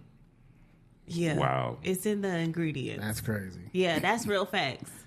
It's something in the ingredients. So listen, because I've been in situations like, this ain't making no sense. And people are like, oh, why didn't they say nothing? Why did they say they gonna think she was lying? They gonna think you lying. Trust. I'm like, why would a person lie about something like that? Like, oh, I just want somebody to beat up on me.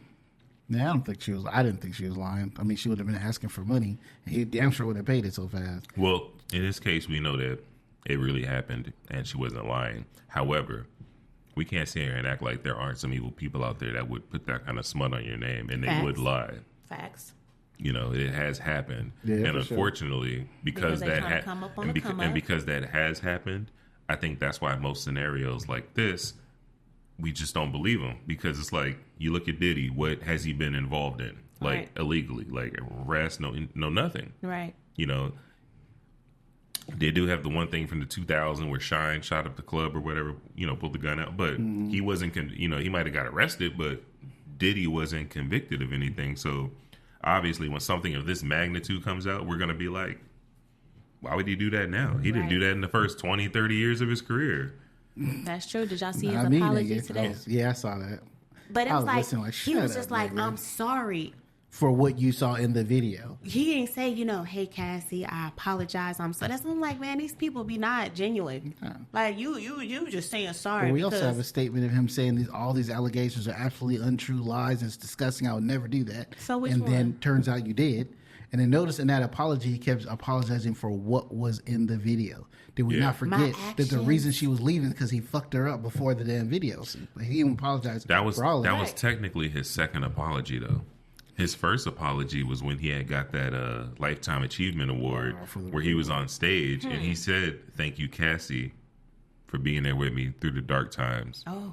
We didn't know what that meant back then. Why is he calling her name now? Yeah, why we like? That was a couple years ago. Yeah, right? a couple years ago. Oh.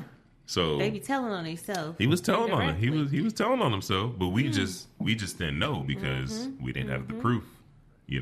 All those rumors, suits, and all that kind of stuff was out there, but none of it ever developed any legs because stuff was just swept under the rug. Yeah. So now when a video like this leaks to this magnitude, call back to what we was talking about, power of the internet. Back in the day, if this happened and we didn't see it on the TV, right, didn't have a VCR, so if you missed it, it never happened. Didn't see nothing. What? Somebody will tell you. You know what I'm saying? People will recount the story. Then at that point, it becomes almost an urban legend. It's right. Yeah, like how Tommy Hilfiger said he didn't want black people to wear his clothes. That never actually took place, but it grabbed his. Why would think about it? I saw the clothes the nigga was making. It's definitely for black people. Well, forget about that. Only black people, for the most part, was buying those clothes. Why would he come out and say, "I don't want black people to pay me"? Right, make sense. Yeah, I never believed it for an instance because that'd be the stupidest thing you could do. Right, like you want to go bankrupt? Oh, okay. At the time, they had whole Macy's windows and stuff that had all this urban gear and shit, and anybody wearing that but black kids. So it didn't make sense for him to say something like that. I get what you're saying. Right, but that goes to show everything that glistens isn't gold. Grass is not always greener on the other side. Would you rather have the millionaire that beat up on you or the $40,000 that rubs your feet when you come home after his hard day at work? You got to find what your battle is. You know what I mean?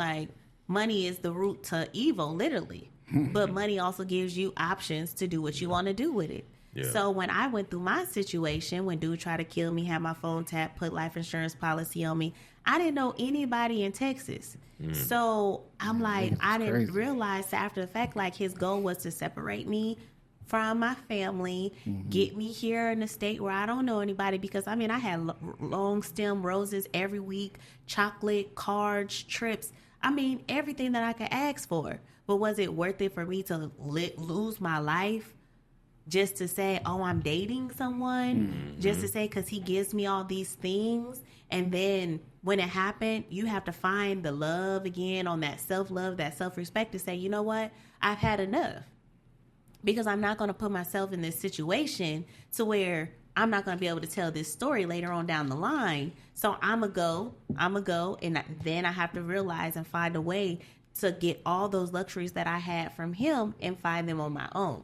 But some people can't do that because they oh, I'm so used to depending on somebody or having them do it for me. I don't have any skill sets. I don't have any of this. I don't have any of that. It's important to have your own lane because if you don't, then you're so dependent on somebody. And that's when that manipulation and that's when that dictatorship comes in. That's when that you don't have anything at the end of the day when it's all said and done. And now you're so broken and you're so, traumatized or you're so, unhealed that it's going to be difficult for you to find that Boaz or find that king or find that person that is really there for you to be there. What you say, the compromise, the prize, the togetherness, because you're still oh my gosh, I think, I had to go to therapy after that, because I was scared. I'm oh, I see the car that looked like his. I'm oh my gosh, is somebody I'm oh my gosh, somebody tried to touch me. I'm flinching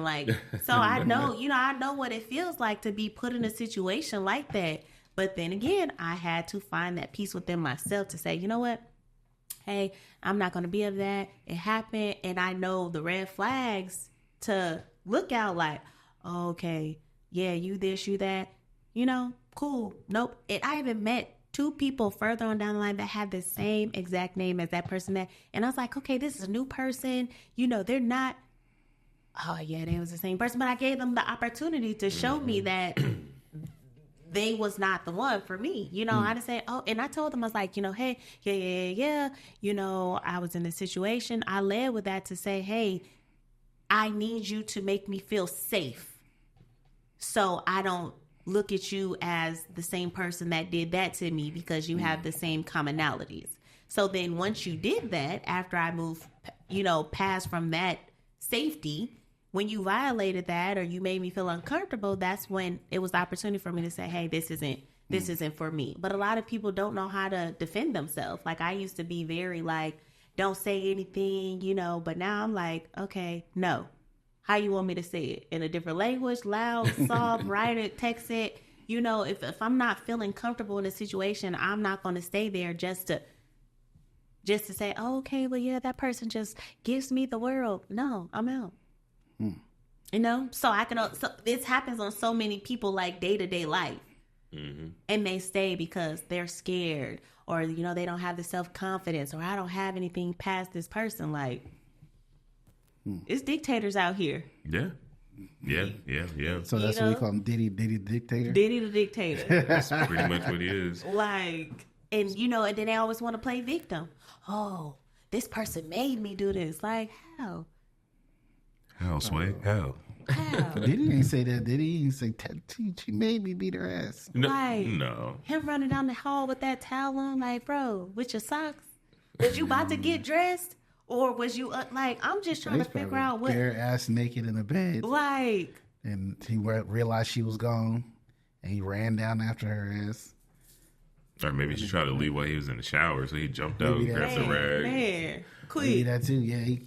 He noticed she was gone. He's like, let me throw my socks on first, And then she tried to get out of there. She had full-on incognito with the hood on. Then that nigga just come up behind her. I was disgusted watching the video. Like, tow her up.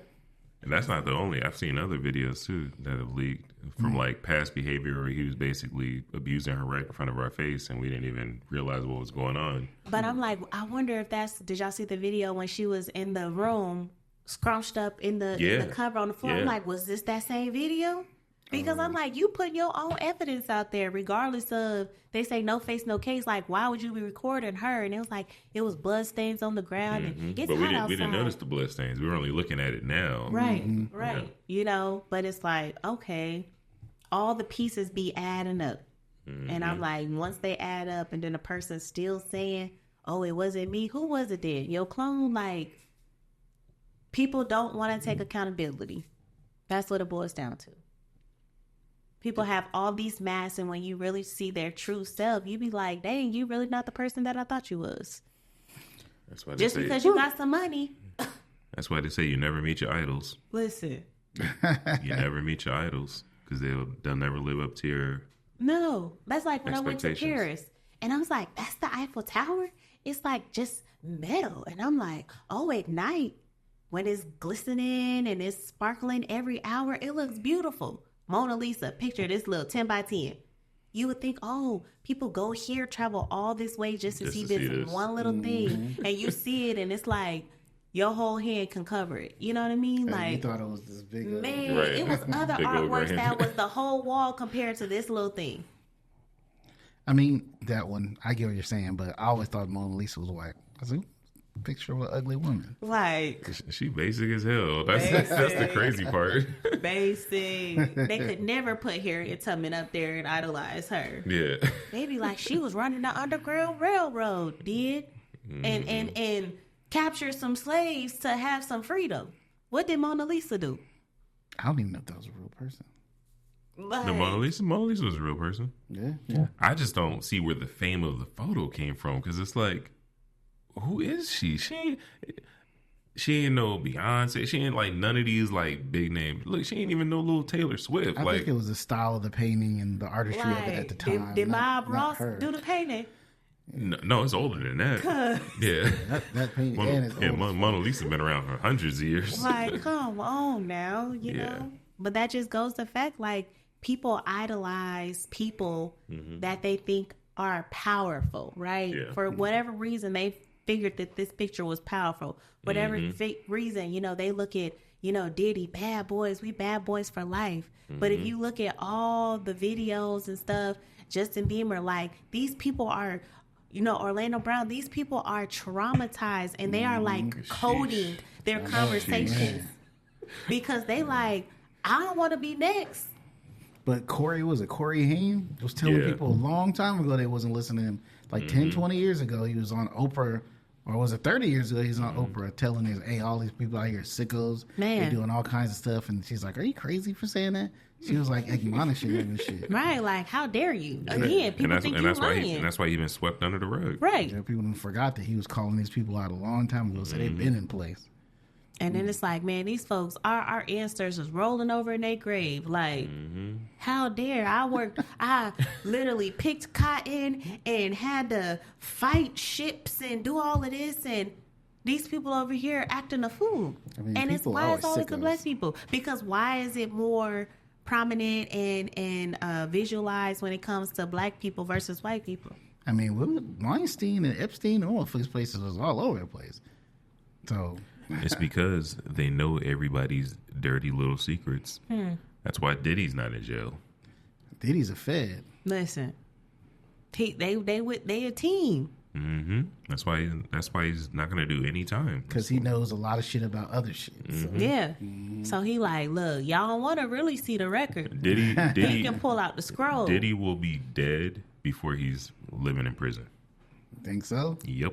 Okay. It's not happening. He's either gonna die or he's gonna be free. He'll never do a day in prison. I wonder if he consulted with R. Kelly. Like, I feel like he's neck and neck with this situation. Yeah, but one of them could read. Like, their situations are different, though. I mean, this is for what we know. There's a bunch of sexual abuse and like physical abuse kind of mixed in. R. Kelly's is more what he was actually convicted for, anyway. More like not molestation, but like manipulation. Yeah. People at different ages and shit. Yeah, I mean, he was running a little sex ring.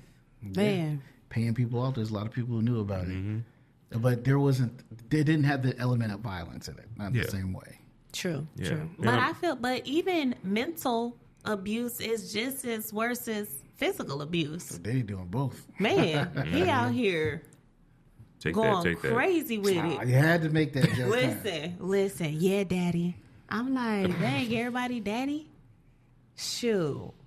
I'm putting together my list for Father's Day because, you know, I didn't call a few people daddy in my time. So I need to go ahead and start creating the templates. Thanks to that Facebook post, you might have a couple new daddies. Listen, I might. Look. I told my daughter, I was like, well, you know how your daddy loves you. I need to find a daddy that I can love because I was trying to make it as easy as possible to why, you know, I can't go buy a child at the store, you know.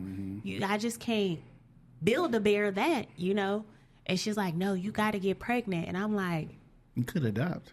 She don't know. She specifically said no adoption. She's like, you got to get pregnant. 7-year-old knows a lot. 7. She be like, mommy, the aesthetics and that's modern. I'm like, how do you know about aesthetics and modern? Well, listen, speaking on pregnancy and child stars, what are y'all thoughts on that recent interview on Club Shay Shay with Kel Mitchell, with him talking about, let me start with you, Lamont.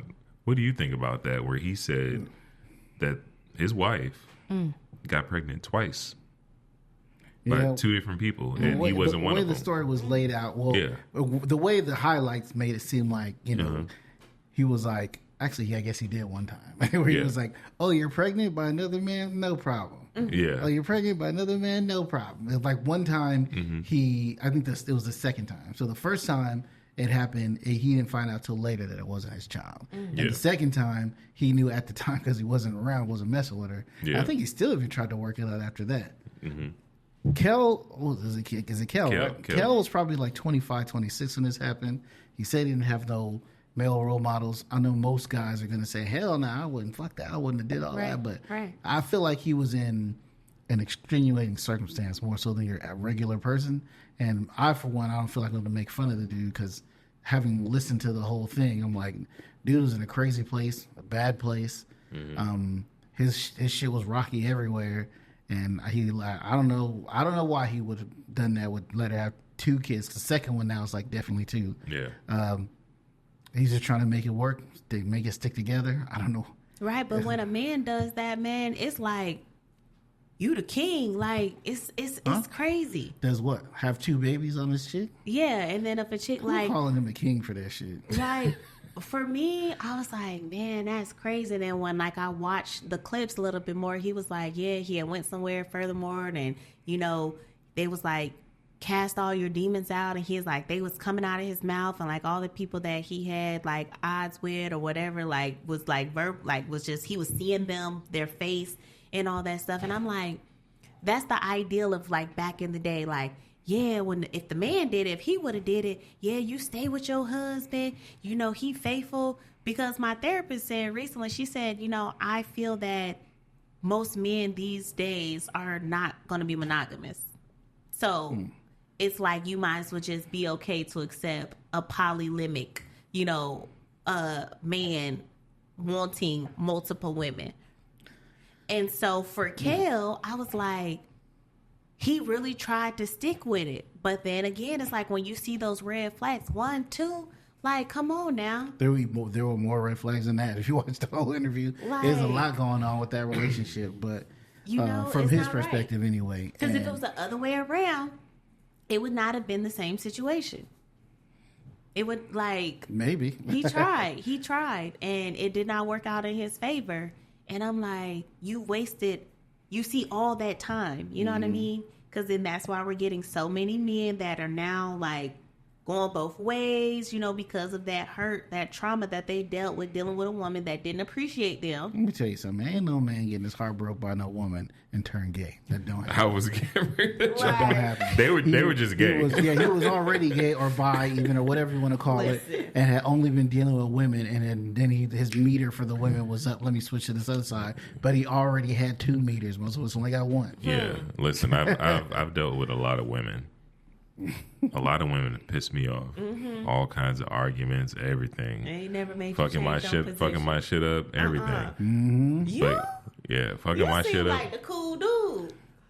I'm cool, but I've had those situations. We've all had those situations. But I can tell you this. Not one time was I ever like, you know what? Let me go try. Instead of playing NBA 2K with the homie, let me go dribble on them balls. Never. The thought has never came to my mind. That's like, ain't nobody thought I don't even really like even sharing a joint with a nigga, let alone physically touching him. This nigga don't even like to eat a hot dog. No, we gonna... Yeah, I don't like anything that even symbolizes like any kind of homo-ness. Yeah. Like, and let me clean that up. Nah, because no, I'm talking about with myself, because I have friends that are gay. I see what you're saying. Okay. So I don't have an issue with gay people, but I'm just saying I'm so far away from being gay that like there's nothing that could make me gay because it's just not in me. Right. So when you had said what you said, I was like starting to perk up. I was starting to perk up like, nah. I was like, nah. Like these guys that are in these relationships, like these down low relationships. Mm-hmm. It's not down low. They're just gay. They high low. High. It's gay. High. I mean, and unfortunately, it is a double standard because there could be a woman sitting right next to you, and you can tongue her down on camera, and guess what? None of the guys in the room are going to look at you any differently. Right. However, if I drop down on my knees in front of him, you're going to be looking like, what is going on? Hold up. Yeah. Yeah. And if you find out a guy you're currently dating has ever messed with men in the past, you out of there. I be asking now. I be like, do you like what I like? And you like what I like. Have you ever done Wait. Well, when you mentioned your non-negotiables, you didn't mention that. So what if you got with a guy and he had been with a guy in his past, but he knows he is into you now and he only wants one woman, and that's you? I'm gonna be like, so what you got delivered? Because I need to know. Like, delivered? No, he's okay. That's what you're saying. No, he is who he is. All right, he's bi, but he's with you right now. I just don't know. Because you That's know a the no. way these STI and STDs and HIVs and all that is going Okay, around. That's the case where he they shows go up with a women full bill of health though. Like, I'm like, it's cool because I feel like, again, you're going to be trying to compete. But when I was doing my operating job, there was a moment where I had a caller to where he was a white man. And he was, let's operating job. Tell the people so what you mean by your so operating guys, job. I used to be a sex hotline operator, and on one of my calls, I think he lived in Florida. It was a white man, and he was married to a black woman, but he always had this fantasy of seeing her get smashed. So they had moved this big buff white black guy into their home, so he would privately watch his wife getting smashed by the big black guy. Wow. Okay. But He's a cut. Go he on. would also be smashing him. Hold on. Oh, The black guy was smashing the husband while the wife was gone. Wow. Okay. Yeah, and so like that was one of my longest calls, and I got paid really good on that call because I was basically like, just talking with him. But it was just like, it happens so often. So, but it's like, okay, is this man the husband? Is he bi, or is he just curious, or what is going on here? And so they moved the man in the house, so they only, in the husband's eyes, from what the wife knew, she was only dealing with him, but he was dealing with all of them. And I'm like, man, I don't know. So that makes you wonder all the time if somebody's gay you're talking to? Yeah. Yeah, it does. I be like, I don't know. wait. So I hope when you go on these dates, you don't like approach a man and say like that's when you get questions. Like, have you ever been with a man? No, You don't ask Not nobody. right that. away. no, but you do. I ask, like, if we on the chat, like if we talking or something, I be like, what do you like? You ever had anything back there, or You really you lead with crazy. that? That's a.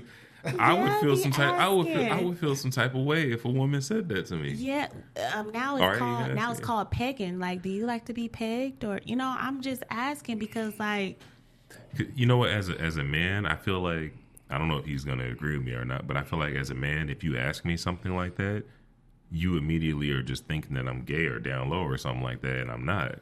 So for you to ask me something like that is like, what about you? Or what about me when you look at me?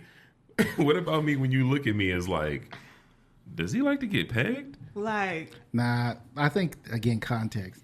But if it's somebody I'm like talking to, which I haven't done in forever, but I Yeah. would assume naturally, I would automatically think, okay, she's a freak.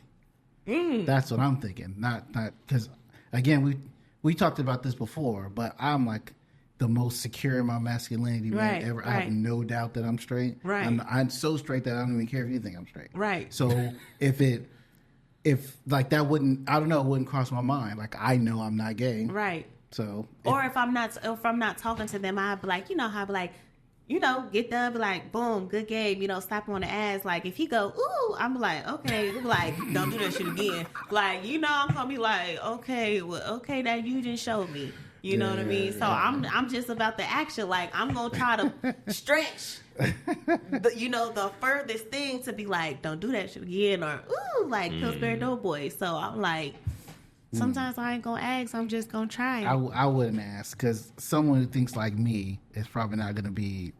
It's a little more rare. Most people are going to be like him. Like, what the fuck make you think you can ask me some shit like that? Like, am I coming off that way? Am I giving those kind of vibes? Like, yeah, maybe not. Maybe not right away. Let's say maybe like when you get a clue, if you think something might be up, because you talk to dudes and you're like, I don't think he's straight. Right. That's when you I ask. listen to the voice. I listen to their hand gestures and doing all of this and, all of that. And, I just be like seeing how they move. So I be like, until I go a little further into it, and I be like, yeah, it might be a little sweet tart. Wow. It might be a little sweet tart up in there. I feel like you throwing shots at me because I had some sweet tarts. No, they were actually good. I ain't never had that kind before. I'm like, Oh, man. those sweet tarts. They were good, just like the perfect, Yeah. dose. Yeah, that's... But no, that's just, You seem to be enjoying your life, though. You sure you want to give that up to be in a relationship? It's a lot of things that I want to explore. And relationships ain't fun, they're not always fun. Yeah, that's true. But it's all about who you with to determine, like, hey, here we go. Let's play cops and robbers real quick because I got to pick baby up from school by a certain time. So we got to, because I'm like, people that be cheating, like, why you ain't just ask her to put like a wig on or something, like to change her personality up? Why did you have to go outside? You got cheating ain't got nothing to do with this girl. Like, that's the part y'all always get messed up. A dude cheat on his girl, she might as well not even been there. It don't got nothing to do with her. It's all about him. Or just that is different. Okay. I feel that. And piggybacking off that, when you said that put on a wig and whatnot, switch it up, change it up, you got to be mindful as well, though, when you have those conversations with women, because if you say that the wrong way, they're going to look at you and be like, well, what's wrong with me? Right. I don't satisfy you. I don't complete you anymore. I don't fulfill you. So he could be thinking the same, like, oh, you got to dress me up to even be attracted to me. I mean, and y'all not always going to be able to do this, right? Right. Especially when you get into a real relationship with a family. You know what I'm saying? Sometimes you ain't going to be the cop and robbers. It's going to be, I ain't take my drawers off. It's through the pee hole. Right. Like, your parents sit aside while you're laying on your side before we get up and make breakfast. Right. Like, that's what the relationship should be. This is definitely what you get, And I think that's, also, I have to deal with, like, okay, where people are at. Like, some people, they already did everything in their younger days. So they want to mellow out. Some people the other way, they put their career, or things first. So they like, shoot, this is my rabbit time. Like Energizer Bunny, like I'm trying to keep it going. So you got to find a person that satisfies all the things that you want and need. That's just what it goes down to. And if that person doesn't, it's okay to move forward. A lot of people want to get mad about it. You're a great person. You are amazing. It's just where I am. And I always ask people, I'm like, okay, in this season, what are you yearning for, or what do you want? And they be like, okay, well, I'm like, hey, I want to create a family. I want to find somebody that I can date, past 2 weeks and like really grow to know them and understand them. And I'm also leading with, hey, I want to create a family. I want to have another child. So I'm setting the tone for you to get out. Like if you're trying to just sneaky link it, that's cool, but I want something a little bit more consistent. People like, well, I'm always traveling. Slow down. Well, I guess we're going to have to meet at the airport or something, But I'm like, I stay in motion to stay out of emotions. So I'm like, if I'm staying constantly improving myself, constantly working on myself, I'm going to be so confident within myself that I'm going to be able to understand. You got to slow down, man. You're talking about you got to be on a flight, being somewhere, and that statement you made about keeping emotion so you don't have emotion, that don't sound healed, ma'am. Does not sound like a healed person. Because I like to enjoy life. But it sounds like you're keeping emotion to avoid feeling something. That's what that statement conveys to me. No, I just don't like, because I work hard. So why do I constantly want, So what emotion are you trying to avoid by traveling? Or just dealing with somebody that's like not serious about where they're trying to be. So you want to do all this talking. Okay, we're not talking about them. Action. We're talking about you. You said that I stay in motion so I don't have to feel emotion. Did you mean that statement? Because that's what that statement means, is you keep moving so you don't have to feel something. I keep active. So, yeah, I'm not wasting my time with dealing with someone that's not on the same page as me and be aligned. This don't have to nothing to do with another person. This is just you. How? Because you said you have to keep moving to keep from feeling something. Right, not staying stagnant. But what is it you're trying not to feel is what I'm saying. Do you know? Not dealing with someone that doesn't... This don't got nothing to do with another person. So who is it's dealing you. with? Like you say you stay on a move and you travel all the time, right? This is independent of another person. Right. So knowing that ahead of time, this person is not being considered and you're doing the one traveling because that's what you want to do. And what emotion are you trying to avoid? Because it can't have something to do with this person because he ain't even come with you. By moving and keeping emotion all the time. If you stand still for too long, what do you fear or what do you think is going to happen? To meet someone that is not interested in what I want. So I'm going to live my life because that's what I want to do for me to be able to see the world. Let me ask you this. Okay. You listening? I'm listening. How's that working for you?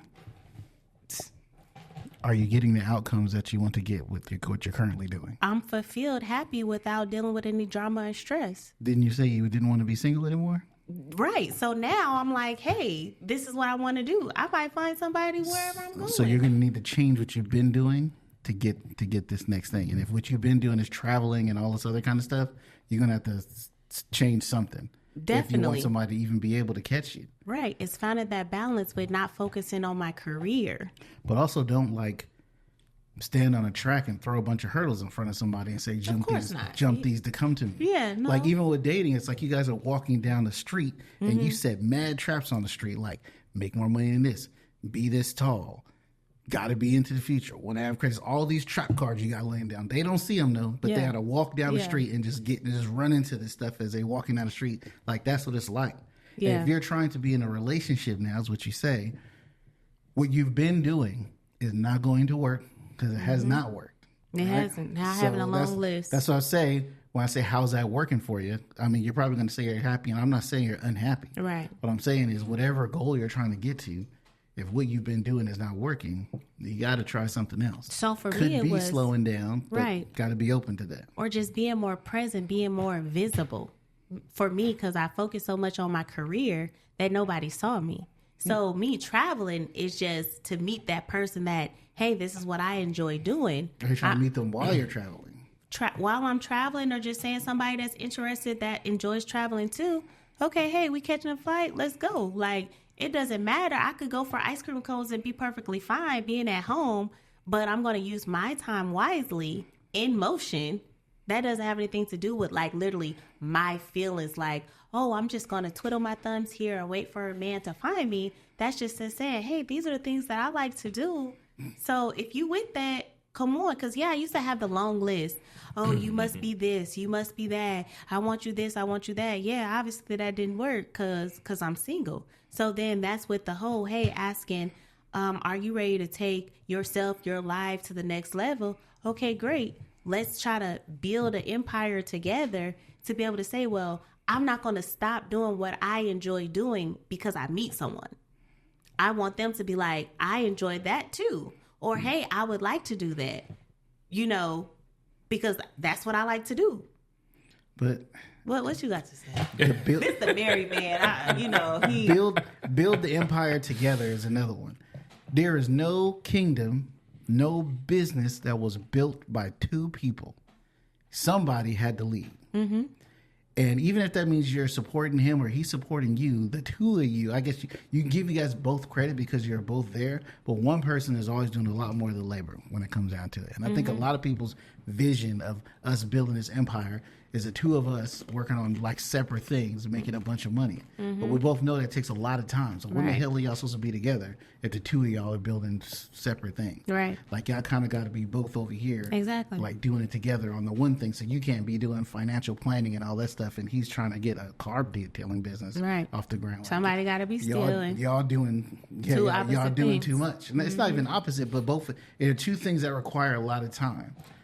So if nobody's there to be able to support the other because y'all both doing stuff. So kingdoms don't get built like that. Like one person, I'm not saying whether it's a man or a woman, but one person has to be there to support the other while they're going. Okay, so now if you got a man that just lets you build your financial kingdom and stays at his little warehouse job, doesn't want to do more, does not want to do all this stuff. He's get on board with you with the credit thing because y'all together, y'all married, because it's natural. But all this other stuff you're trying to do, start a business, open a business, have employees, you're not trying to do none of that. Okay, so that segues into I have a career. I'm an entrepreneur. Most people that I meet, they're like part way in, part way out, or they have a job. Mm-hmm. So if they're like saying, hey, I want to be more free and flexible, I'm like, okay, hey, here I do. I'm a notary. I'm a life insurance agent. I own my own financial firm. Here's the blueprint. Here's the map. If you want to, it's there for you because you just said you wanted to be free and flexible.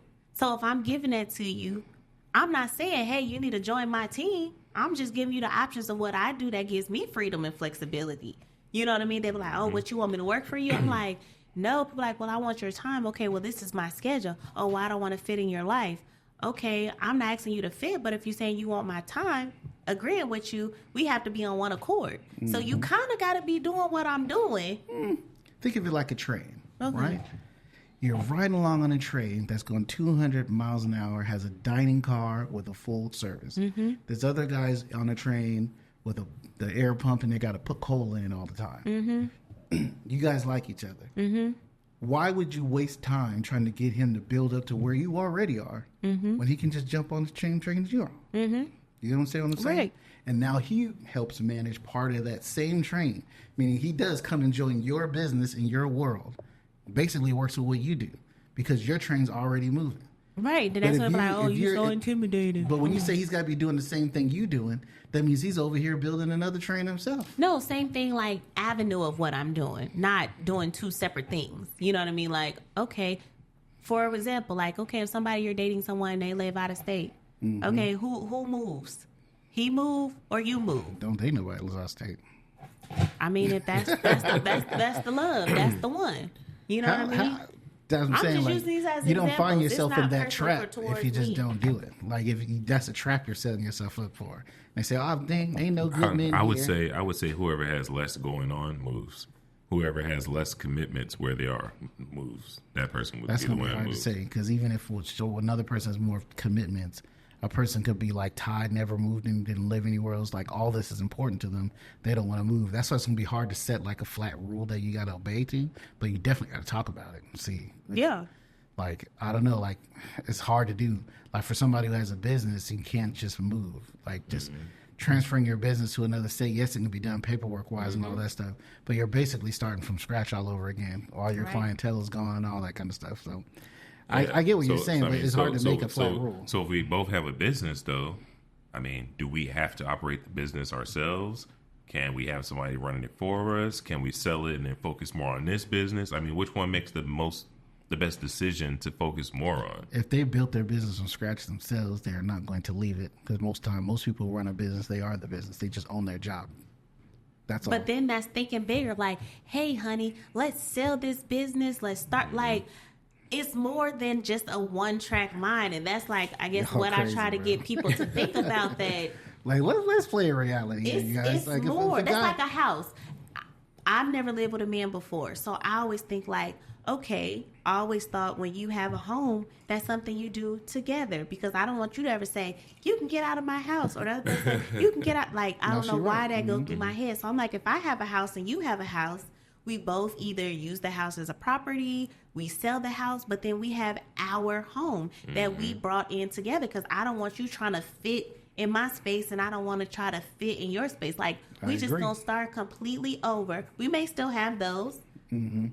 It's in the family. We do whatever. You know, we sell it, but we start our own thing so nobody can say, your house, my house. It's our house. Mm-hmm. So why can't that be the same with dealing with somebody when it comes to careers and stuff? If you know you want to be with me or they're super busy, you have to look like you're a part-time assistant.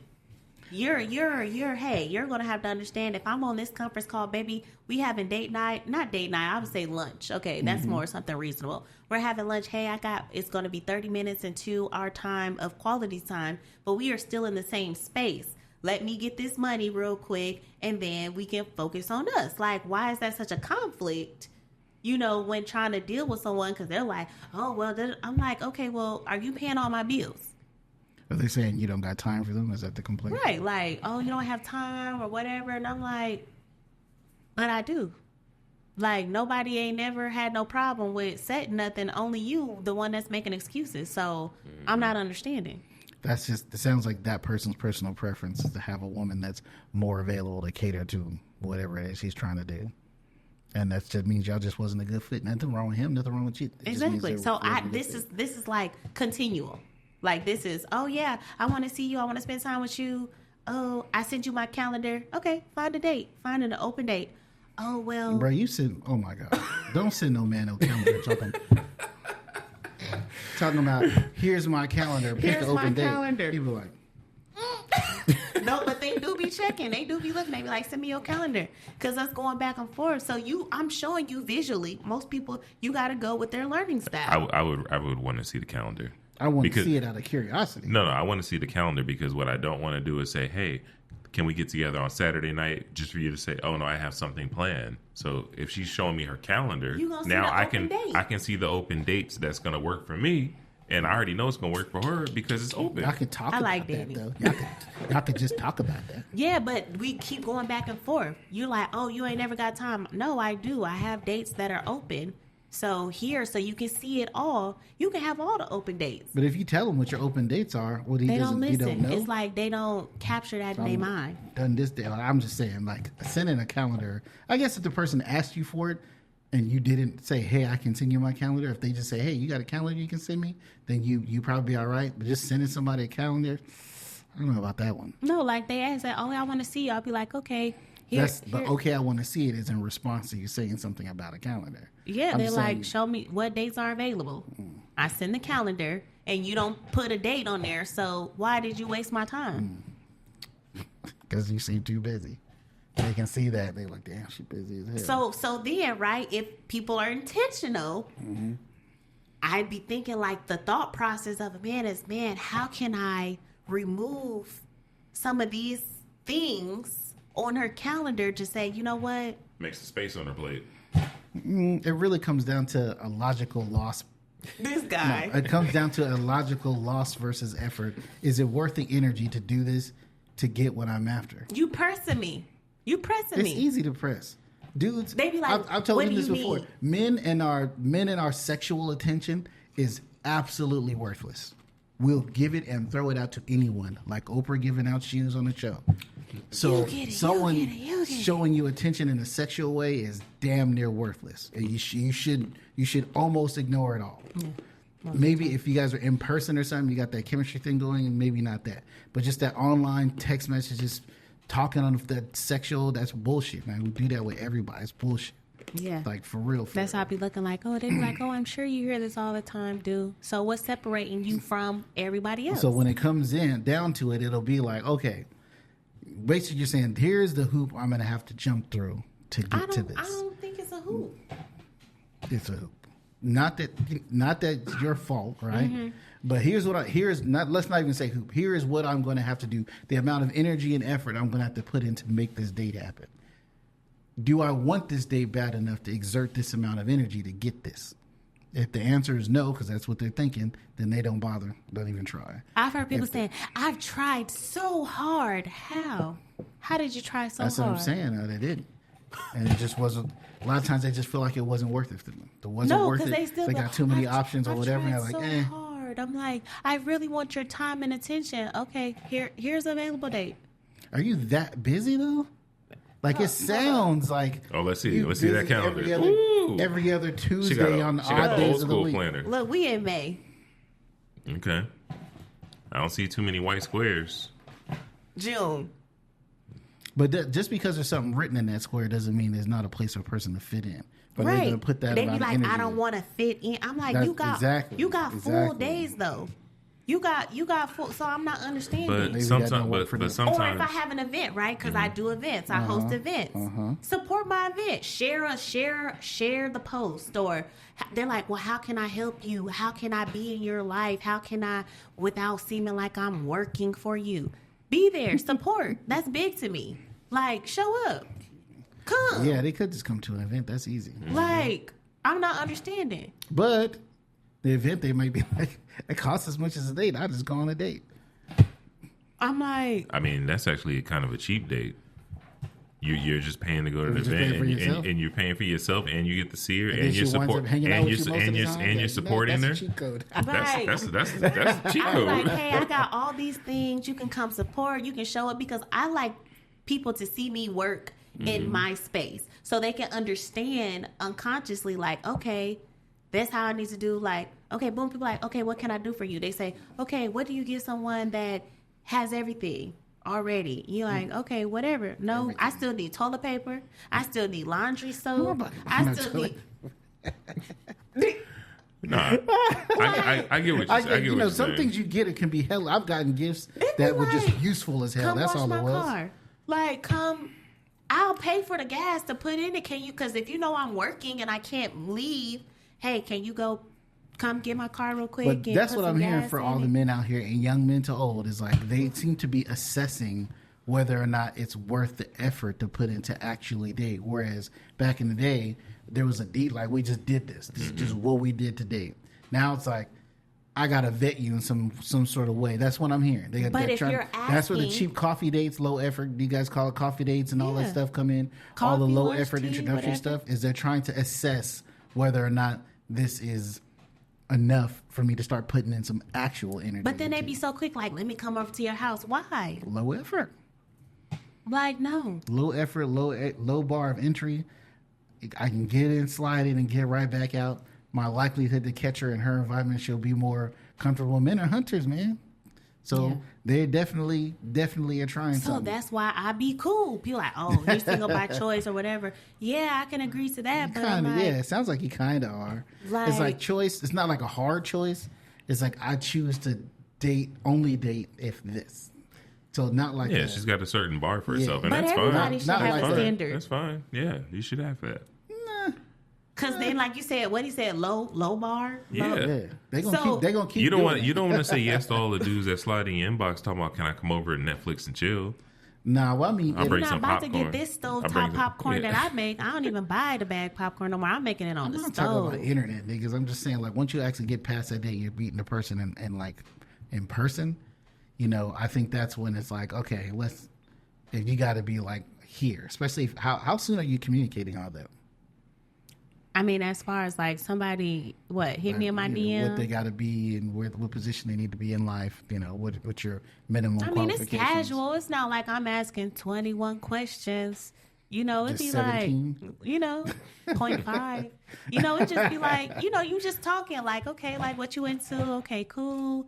It just be open windows. Like for me, it's never a problem for me to get a social. It's never a problem. Like that's it. Just.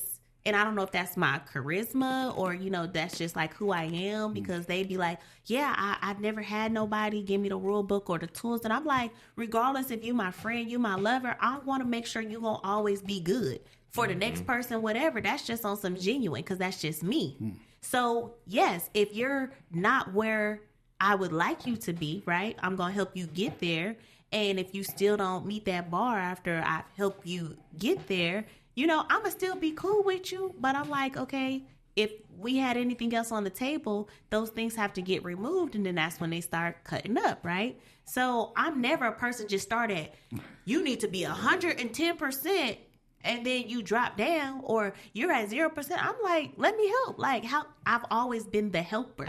I've always been the one to support, because I always feel like if I like that, I want someone to support me, right? If there's something that I need to work on, hey, how can you help me with this? Being okay to be vulnerable. And so a lot of men, but a lot of men are always vulnerable with me. Like I never, like they tell me like, dang, I used to do cocaine. I'm like, oh, you still do that now? Because I'm trying to figure out, like, I don't want that energy mixing with mine. That's you know, crazy. so like people are very vulnerable with me and tell me like a lot of their business, but I always look at that in a professional sense. Like, you safe. I always want you to know, like, you safe with me. Like, this is confidential. Like, I want men or women, whoever, to know, like, you good over here. Like, I'm not going to be telling your business on the street and doing all of that. But then it'd be like, okay, how do I move past this person to a personal reality of me if they're like, okay, well, I'm not really good in here, but I really want to talk to you. And so I'm cool. I'm giving you that time, give you that energy to kind of help and mold you. But that's really not my obligation. It's a choice. And I'm trying to help you along the way. So if you really saying that you really want to be with me, I feel like you going to do whatever it takes. Because that's what you said you wanted to do, because I'm asking you, hey, are you sure this is what you want? Is this what you really want to do? And they're like, yes, this is what I want. Okay, so when those actions don't align, I'm going to go with peace. I'm going to still be here if you need me, but, Yeah. No, you're right. You're right. So that's how I be feeling. I think we can go on like forever about this. But your shit is hard and complicated. You know what I'm saying? It's really not. It's not just really, complicated. it's just really not. Come on, It's like, of course it's complicated. how? It's really not. It's like, oh, that's it. Yeah, that was all. And you seem like a moving target to me. Like, that was it. I'm grateful. Thank you. She wants to just live her life at her speed, find somebody that can get on that speed and continue that trajectory up, elevating If in the only process. that simple. Huh? But it is. But that's what she's standing on. That's what she's Is standing it that on. simple though? I mean, I don't see why it would be complex. Well, let me ask you this. I believe you said you were 35. Yes. Does there become a time and point where you feel like, okay, I'm at this age now, maybe now I need to scale back from this bar that I have set, because it's been, you said 10 years right now. So like, let's say if you're 50, now you're going to be like, half my life, 25 years later, I've been single and I've been doing this and it's not working. Well, At like, that point, do you keep trying to do that and see if you find somebody by 51? Or I'm at that age because my target is kind of 40. Like, I don't want to be 40 trying to have a child and things like that. So I want this to be the get to know you time. So when I'm at 40, we doing whatever we doing together. Right, and I hear you on that part, but you're also saying that in order for them to even have the conversation, they have to be a certain caliber of person. So if that certain caliber of person never arrives, I've always met as- that non-caliber person. So No, I mean, he meant if you meet the caliber person, not the non-caliber, like the person. we going to the top, like, because we're already established. So it's not going to take as long of a time frame to kind of get to our goal of what we're trying to get to. You know what I mean? Like a person that's trying to crawl, then you got to walk, then you run. If they're already jogging lightly, the sprint, we almost at the finish line, versus a person trying to crawl and then walk, and like they're already there. Why do I have to keep meeting people at the starting line? That shit sounds tiresome, man. I'm tired because I have to completely start over for someone that's at the starting line versus already in the race. That's more work on me. So why do I got to be the one to keep building and training and molding everyone? I'm wore out, so I just focus on myself. I hear you. So with 40 being the deadline, though, would you get to like, let's say 36 and say, you know what? I know I have these 3 to 5 non-negotiables. Let me wipe 1 or 2 out of there and kind of see what I can find. Because now I have to speed things up, because if 40 is the deadline that you've given yourself and you got 4 years, you figure when you meet somebody, it's going to be at least 6 to 12 months before you even know that you can be somewhere with that person. Exactly. Because they have to get outside that probation period, like you said. And that's at least 6 months. But people Definitely throw all snack that shit out the days. way once they find somebody they like. Right. Once you get with somebody like you like, how do I describe it when you like somebody? You know. Yeah, when you like like- I want the butterfly I was going to say in feeling. the beginning, though, that's mostly lust. Like I want to like you somebody. know the difference between somebody who, as soon as you get near them, you just want to bash, and somebody you like. Like, damn, I'm thinking about this person all day. Like, Yeah, looking, so daydreaming and They'll stuff. throw all like, that shit out the window once you find somebody like, you got that untouched chemistry, energy, whatever the fuck with. All those rules and shit kind of go. You start thinking about it like, yeah, he don't care about his credit, but we I can help him fix it. Then you start thinking long term, like, okay, maybe he's not with it right now, but in 10 years, once we have 2 kids, like, you really start thinking about shit. Right. When you find somebody you actually like all them shit goes out the window. Because what you're trying to do is, if you don't have that immediate connection, what you're doing after that is just trying to convince you that this person is good. Right. It's like checking out the boxes, and that's when you get to saying this person's good on paper. Because you find somebody who meets all the criteria, but that thing isn't there. Yeah. Yeah. And that's the thing for me. Like, I want to like somebody. Like, I want to be like, dang, I just really like this person, no matter what they got. Because I've met all the people that don't meet the requirements, and I'm still trying to work with them. So I'm not saying, oh, yeah, you got to have a 750 credit score. You need to be an entrepreneur. You need to have, less than 3 kids. You need to never been married. Because, I mean, that stuff is not realistic. When's the last time you dated somebody you liked, though? That's what I'm saying. That's the 10 That's years. not happening? That's Oh, the okay. 10 See? that's So the 10 what years. happens- I dated people that I liked, right? I'm like, dang, I really liked them. And then, like, you want to go have another baby on somebody. I'm like, how we was doing all of that and you got another baby on the way? How you have a baby on you if y'all wasn't together? Because you said you've been single 10 years. That's what I'm saying.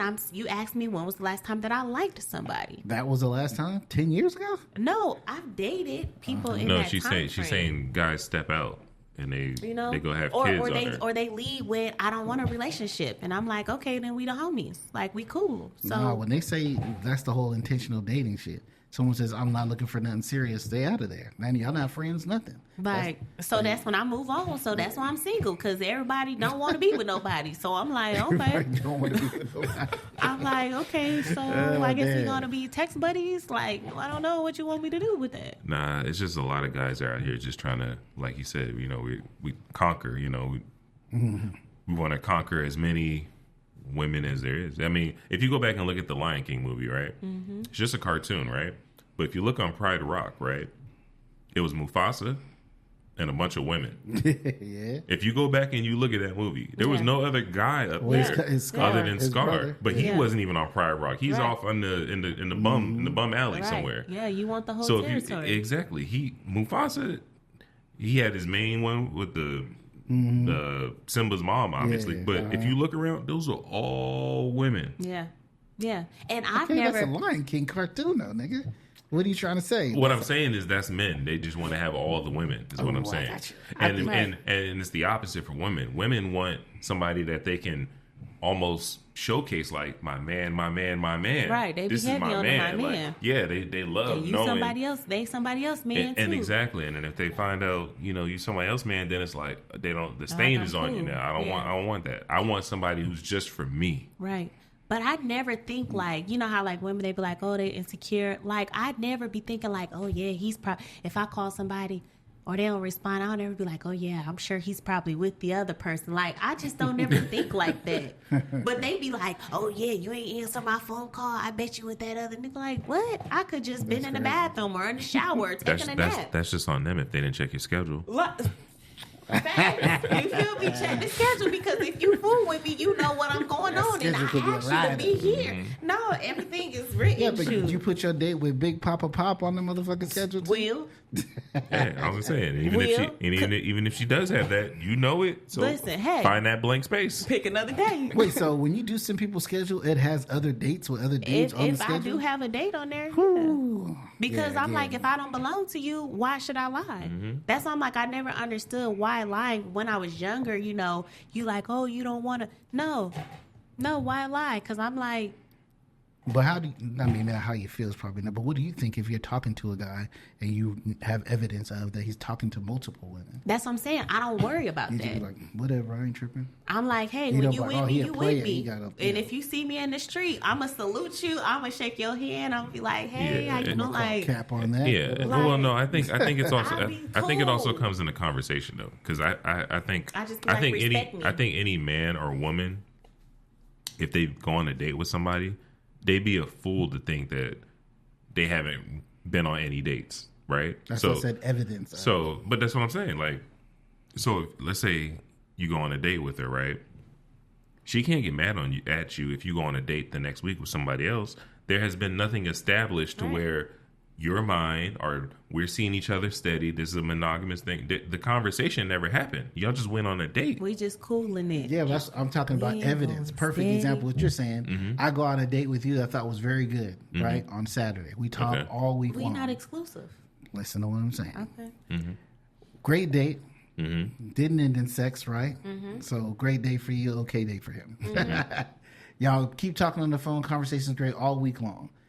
He's out with his boys on a Saturday, hits up a bar, and he sees you sitting down having dinner with another date. He gonna be mad at me, but I'm not understanding why, because you didn't point case on exclusivity. So, you know, I'm laughing in my head right now because all I can hear him saying, that nigga's different. Right. Because I wouldn't be mad at her. I wouldn't be mad if I seen her on a date the next week after we was on a date the week before. I may acknowledge the man like, hey, maybe you're not mad, but you definitely might feel some type of way, especially if she hasn't presented herself. I wouldn't. Seeing physical evidence, like you can know, intangibly in your mind that a person is dating other people. Mm-hmm. But like seeing the evidence of it, like let's even flip it and say it was you. You went on a date with a guy, date was great, y'all talking all week, and you out with your girls, on a Saturday, you going to a bar or something, and that same guy is sitting down at a table that night. And when he told you, you tried to get on a date with him that day, but he said he already had something on the schedule. Didn't say what, just said he was busy. Right. Boom, like how we at the same spot. And then bloop, y'all at the same spot. He there with another girl. No, but check now, this that's not out. your man, but Right. y'all had a good date. Everything was cool. And you see him with somebody else. You'll feel like you shouldn't trip, and maybe you won't. But on the inside, you'll be like, you don't like that. Something that disturbs you a little bit. I'd have been in an experience. So when I was like in high school, I think I was in high school or visiting back from college. You know, I've always been attracted to older men and same verses. So he said it's normally his time when he's at work. Okay, cool. So I'm at the mall. He at the mall. Hey, how you doing? So he shook up, like, because you're supposed to be at work, but you're at the mall. You're not with no woman or nothing like that. But I called you and you didn't answer the phone. So now I see you at the mall. Hey, how you doing? And I carry on. I didn't get loud. I didn't hold no conversation. I didn't do none of that. I acknowledged you. Well, that's way different than what I said. I acknowledged you and kept it moving. That's what I'm saying. Like, I don't know, maybe because I'm different. If he was with a woman, you'd react the same way? I done been on dates with men and they chick pulled up. I'm like, I thought you were single, because why this chick pulling up? I thought I was going to have to use my gun at a time. You was I cool was with that? cornered in. Because I'm like, you said you were single. So I'm asking now, like, what is your situation? Is you, like, married, single, separated? Like, these are the questions from these experiences that I'm asking, because why is somebody pulling up on you and you allegedly single? Like, I've never had that happen other than when the dude shattered the door when I was out networking. I'm like, I'm out networking, bro. Like, I'm not understanding. So this other chick, was it definitely his girlfriend or just another chick he's talking to? I mean, he said he was single, so I don't know. I've had people call my phone, like, I'm like, she's like, yeah, I'm his fiance, and you know, I done moved here. I don't know why he calling you bae. And I'm like, Yikes. Ma'am, that's what he said, he was single, but I don't want to be the one to be telling on him, because that's where he live. So I don't want to, because I ain't got no place for you to go. Not over here. That's crazy. So I got to play so you don't say nothing, or you play along? No, I just, hey, y'all got to work that out between y'all. All I say is, no matter what a person do, just respect me. Like, if we're engaging physically, respect me. If you out and about or whatever, respect me. Like, just respect. I mean, that goes whatever way you want to put it. Like, if you don't want to be looking like a fool, because I'll make you look like one. Because women go up. Men, it seems like they play down. You know what I mean? So I'm going to go with somebody that got bigger and better in all areas and aspects. Most dudes, they go down because they want to fulfill someone that's giving them the access. Or when you said women go up and men tend to go down, I thought you meant like in an argument, women turn up and men will like kind of try to keep it down. No, you're saying when it comes to dating, women will go up, they'll go down. Yeah, for sure. Because a man. Okay, so if a person says, "Wow, Shalisa, you are so busy," so they're going to find someone that's more available. So they most of the time deal with someone that maybe works a 9 to 5, or maybe doesn't work at all, or, you know, does something that they got time to be on the phone all day. They got time to be sitting and twiddling their thumbs on text message. If I don't have that, they're going to go for what they're not receiving from the person that they really want to be with, regardless if they want to be with that person or not. It's just what they give them. Okay. You know what I mean? So how is that a downgrade then? Because they really don't want to be with them. They're just with them because of what they give them, the access. Or, hey, if I'm trying to encourage you, like, you're like, man, I want to do something more than work at this warehouse job. I'll be like, okay, go to school. Or, you know, they're going to deal with somebody like, no, baby, come sit with me and play the video game. Like, they're going to do with somebody that's typically less. They're getting what they want out of a relationship. How is that a downgrade? They're not really wanting that. They're wanting what they offer them. That's everybody. Women go up, like, okay, if I'm dealing with you and you're the warehouse worker, they're going to go with somebody that's like a pro athlete, you know, just for an example. Like, they're going to date up.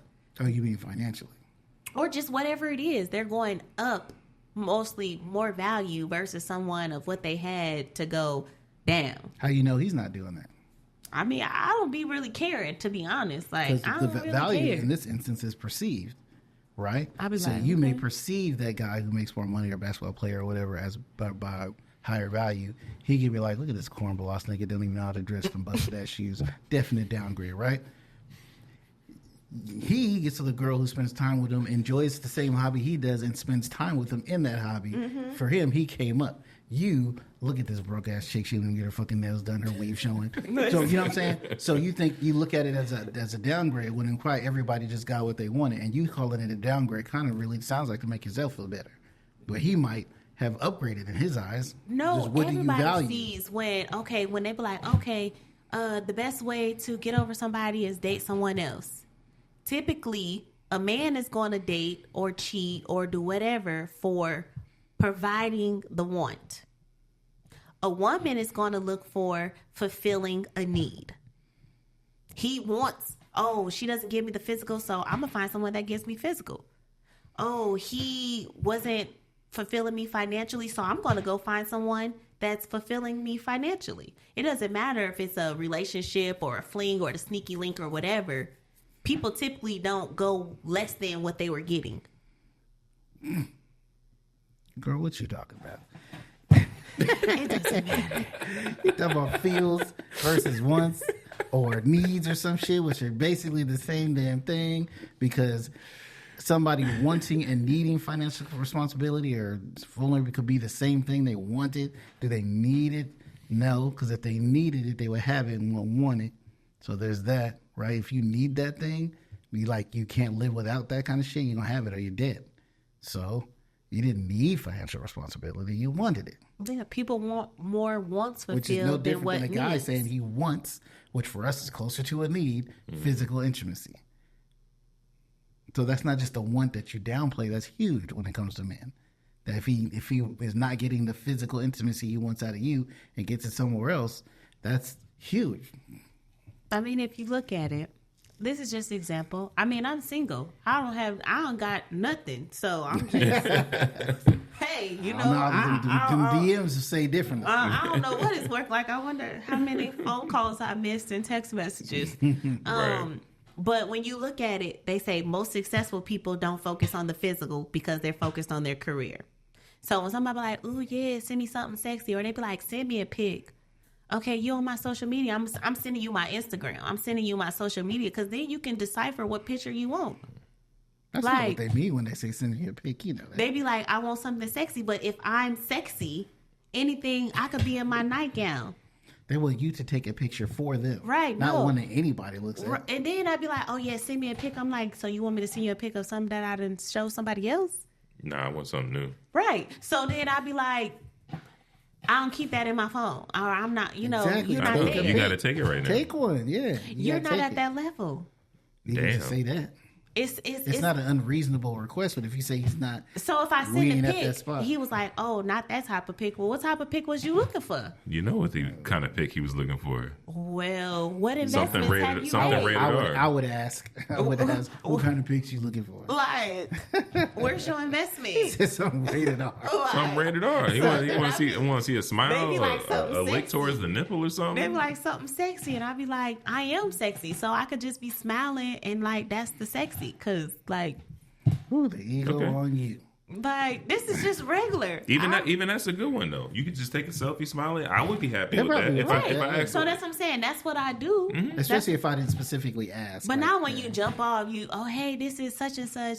Oh, send me a pic. Like, you found me off a profile or whatever. Like, was it just to identify what you look like? That kind of shit? no, they send me a pic, and I'll be like, hey, how you doing? That's crazy. Niggas are asking for pics off top like that. That's I'm like, it's a struggle for me. I'm saying doing sexual all these, attention. They just be throwing it out. These are all real life stories. Like, I be like, is it really this crazy? Is Sounds really like this it. hard I out feel here? bad for y'all. Like, I just take my ass home every day. I be like, help, SOS out here. Like, but when I was in college, I feel like that was the biggest time that, I really was like in my bag. Cause after I got to In a your point, bag? What does that mean? yeah, cause I started going to the club without bringing any money. So then if I'd be at the bar, somebody's like, okay, let me get your drink. So I'm on a date or just with some people or whatever. They be like, okay, here the money. Go get the drinks. Okay, cool. But I'm at the bar, so then somebody else offered me some drinks. So now I'm getting the drinks for us. So I didn't even use the money. So then I go back, get the drinks, so now I done made money from not bringing no money. So it's not popping like that anymore. Man, I mean, I used to have it all lined out. Breakfast, lunch, and dinner. Dates was nothing. Yeah, dudes I'm are like, hip to the game now, man. Like I said, all the dudes I talk to, they all say they are trying to figure out whether or not it's worth investing that time to make sure you're not there to use them, because there's been a lot of guys. I mean, like you just said, I had these days lined up. I'm sure a few of those moves with people you knew damn well you wasn't trying to talk to her like. Man, I'm here for the meal. You just here for the meal, yeah. But now I feel like I need to get back to that, because I'm like, the way that these guys be telling me that chicks be begging and asking and stuff, I'm like, dang. Maybe I need to do that, so maybe they might leave me alone. They gonna like, dang, you begging. I'm like, because no, that's not they gonna work. Look at your shit and be like, man, why you begging me? I know you got money, big baller. Right. They gonna say some shit like that. I'm like, no. I told you I work at McDonald's. Like, I need to get a I think you're swinging that one outfit. too. Like, you should just be like, I work like HR at like. That's what I started saying. I was like, I'm a consultant. Yeah, like at a call center or something, like, in there, but not too high. But I mean, that's still a lie. You got to tell a friend. At some point, you got to, be honest with them, and that could hurt your chance. It could be somebody who really likes you, and then find out you've been lying this whole time. Now they're like, I can't trust you. I know, it's a game you just can't I be win. trying to fight it with the low people, like, oh yeah, I work at McDonald's, because I don't want to feel like I'm outdoing them. But like, oh, you on firm? What's firm? When they find out after you do, they be like, does someone believe you work at McDonald's when you say that? Sometimes, most of the time. Until they ask me, they're like, well, let me see your uniform. That's where I be like, got one for you. Right. You already set the tone when you lied about it. Like, you already set the tone. They be like, let me see your uniform. But that's just be like, when I be on my cycle back, and they be like, I'm like, I'm on my cycle. They be like, oh, I want to get frisky with you. They be like, let me see your pad. I'm like, that's crazy. Wait, what? Niggas say that? That's crazy. they be like, let me see. Wow. Like, some niggas don't care. Niggas be like, oh, no, yeah, wait. So man, I got stories there. So too. they want it so badly that you say you're on your cycle, they say, let me see. They be like, let me see. Because they're trying to say you lying. Yeah. But my thing is, if the woman is lying, then okay. Exactly. Then I'm just, okay. No, she like, let it be known like, she don't want, no, she's not going to go there with me. They be like, let me see. I be like, that's crazy. So I be like, dang, sometimes if it really, I'll be like, let me throw this on real quick. Because they go try to hit that diaper and they go, no, it ain't smooth. Man.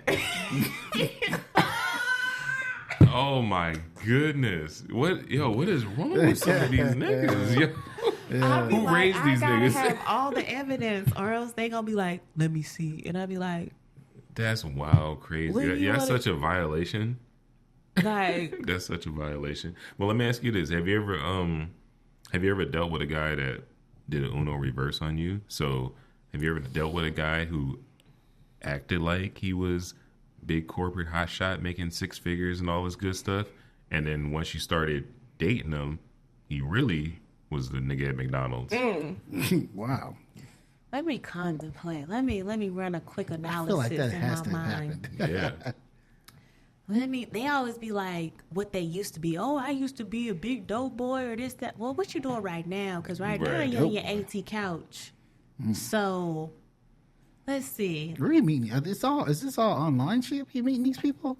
I mean, sometimes when I was going out, I would meet people out. But yeah, I really haven't been out. You can't meet them in the hunting grounds. Right. Man. That's where you find the hunters at the clubs and shit. Yeah, I haven't met. In the last couple of years, everything has pretty much been like social media. For me. So you haven't had nobody like pull a Uno reverse on you? Talking that big money, and then they not necessarily corporate level, but well, let's just say they act like they was at this level, but they was really down here.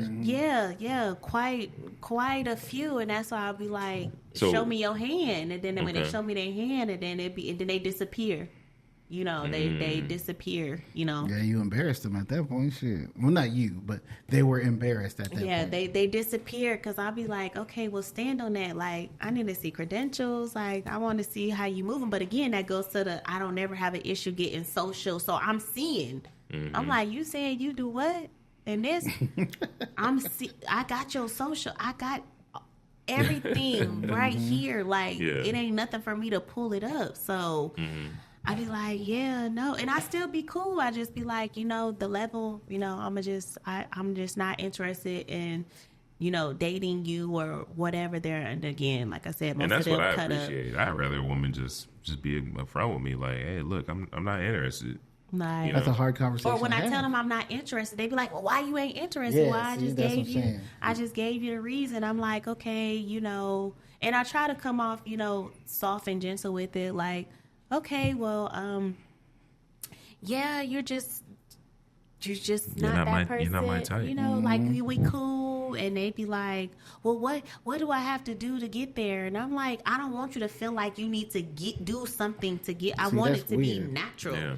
Like, That's- I want it that's to why- be well, organic here's because then the- you're going to try to force yourself to do what I want you to do, Right. and that's not the true you. that's not you.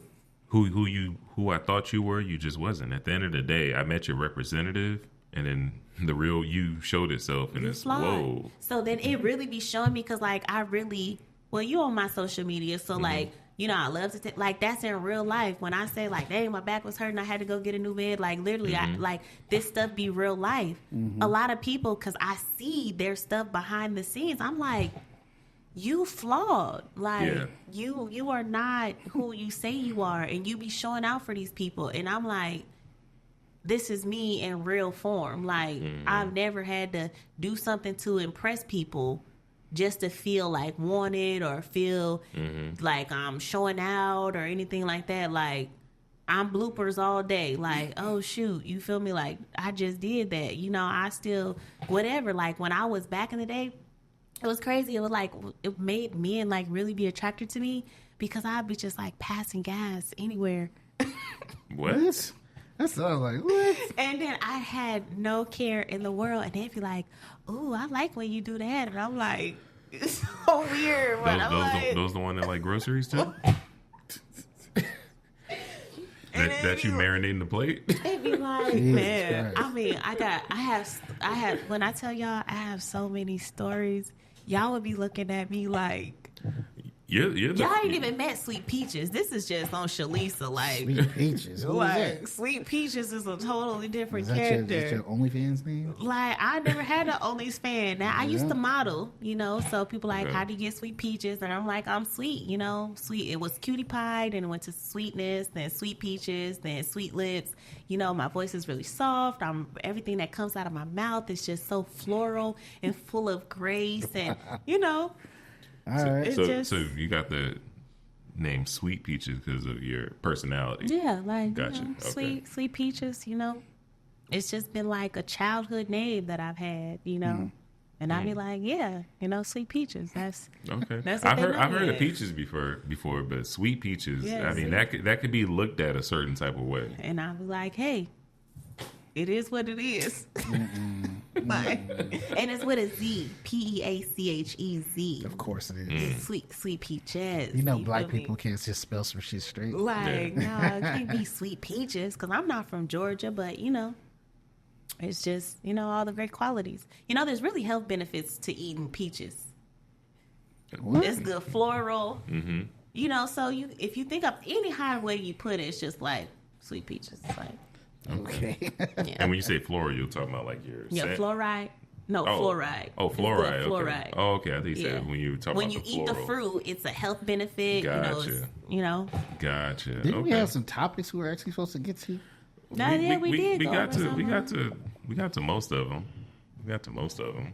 Did you have anything on the topic list? No, I didn't actually. We covered the topic of Cassie and Diddy. Yeah, okay, so it's just one. We covered What else was on Kale. there? What It did we says miss? NY 30-year anniversary. What's that? Oh yeah, I had wrote Is that. that on is there. that a hip hop one? No, that was more so. I was going to talk about the Knicks if they had won. Let me see. Oh yeah, I don't know nothing about no sports. No, Knicks lost. Definitely don't want to talk about The Knicks basketball. lost Game 7 They did at home. 130 to 109. Oh, they got their ass whooped. Oh, Yeah, my I Man, don't the know. Spike Lee. I saw Spike Lee at the beginning of the game, and I forget had this whole garb on. Indiana doing this. These Oh man, I'm sad. I'm sad about that. Oh man, yes, y'all don't know nothing about no sports, but like I want to have a favorite team, and that's why I be Just like, go for the local team. You got the Cowboys. Mavs made it. Mavericks just made it. While we talking about playoffs, Yeah, Mavs. Mavericks just beat the number one team in the West. What? OKC. In 6. Yeah, I'd be like, look, I'm just here for the popcorn. You feel me? Like, I'm really greedy. I'm like, and I think that's why my baby daddy be like, you greedy. I'm like, yeah, I'm hungry. I'm going to eat. I thought you was talking about the 30-year hip-hop thing. What's that? 50 year. No. 30 years ago, like, all kinds of, like, iconic-ass albums came out in 94. Oh. So it's like... The only thing I know off the top of my head is, like, Mary J. and Biggie. Nah. Okay. And then Nas come out that year, too? Yeah, I think I got the list right here. I think I live under a rock because... Are you not big on hip-hop? I just don't really be knowing what I do outside of work. And so that's why I'm like, man, I don't want to grow old and be lonely. I'm like, I really just be like... You have any pets? A rabbit and some fish. Okay. Have you tried going to a professional matchmaker? Tried that and actually went on the date. The date was going cool until like he tried to take me back to his room, and I guess he wasn't supposed to ask for my number like on the date, and he did. And then, you know, of course she asked like, how was the date? And I was like, okay, it was great. But then he had like messaged me and was like, oh, it seems like I'm not ready to date. I'm like, this man pays for this service. Yeah, so how are you matching people that saying that they're not ready to date? And you had me on this, and I was like, was he a paid client or was he just somebody she found for you? No, it's like a matching site, and she matched it up, and he paid. And so I was just like, I'm not understanding like how you have a client that said he's not ready. She's like, oh, well, he told me something different. I was like, say he lying about they probably just didn't like you. I was like, he all on my braces was like, oh, okay, you like Pandora and all of this. And I'm like, what did he tell the dating person? That's what I'm saying. He said that he wasn't ready to date. And then so I was like, why do you have a paid client? Was this like a blind date or something? Yeah, that was my first blind date I have ever been on. For a dating So he probably just wasn't attracted to you. And I'm like, this man was trying to take me. He was trying to put syrup on my pancakes. After the first time you meet me on a blind date. Oh, so yeah. So one, he never met you before, but two, he just wanted to put some syrup on your pancakes. And I was just like, yeah, no. But I guess I couldn't tell that to her. Like, well, you know, your client was trying to have sex with me, and he had just met me. Like, I thought that was kind of weird. And then he realized once you didn't go that route with him, he's like, well, put me back in the queue. Let me find somebody else. Yeah, I'm not ready to date. And yeah, he's like, because this also goes back to what Lamont just said. Lamont just said that guys are trying to be more affordable about it now. They don't want to spend no money if there's no outlook there. So the minute that you nip that in the bud, he's like, let me go back to the queue because I'm going to find somebody that's going to give it a first date. Like, no. Or just somebody he like actually like hit it off with on the first date or something like that. Maybe that's what it was. He just didn't hit it off. But like I said, the bar is low, man. That, like, we had text a little bit. And do you remember what kind of work he was into? He was retired military. Okay. He was an older guy again? No, he was like about my age. Yeah. But it was just like the conversation. He was just saying like, yeah, I'm a mama's boy, and like just saying all kind of stuff. And I was just like, okay, yeah. Look out for the mama's boys. Yeah. I was like, man.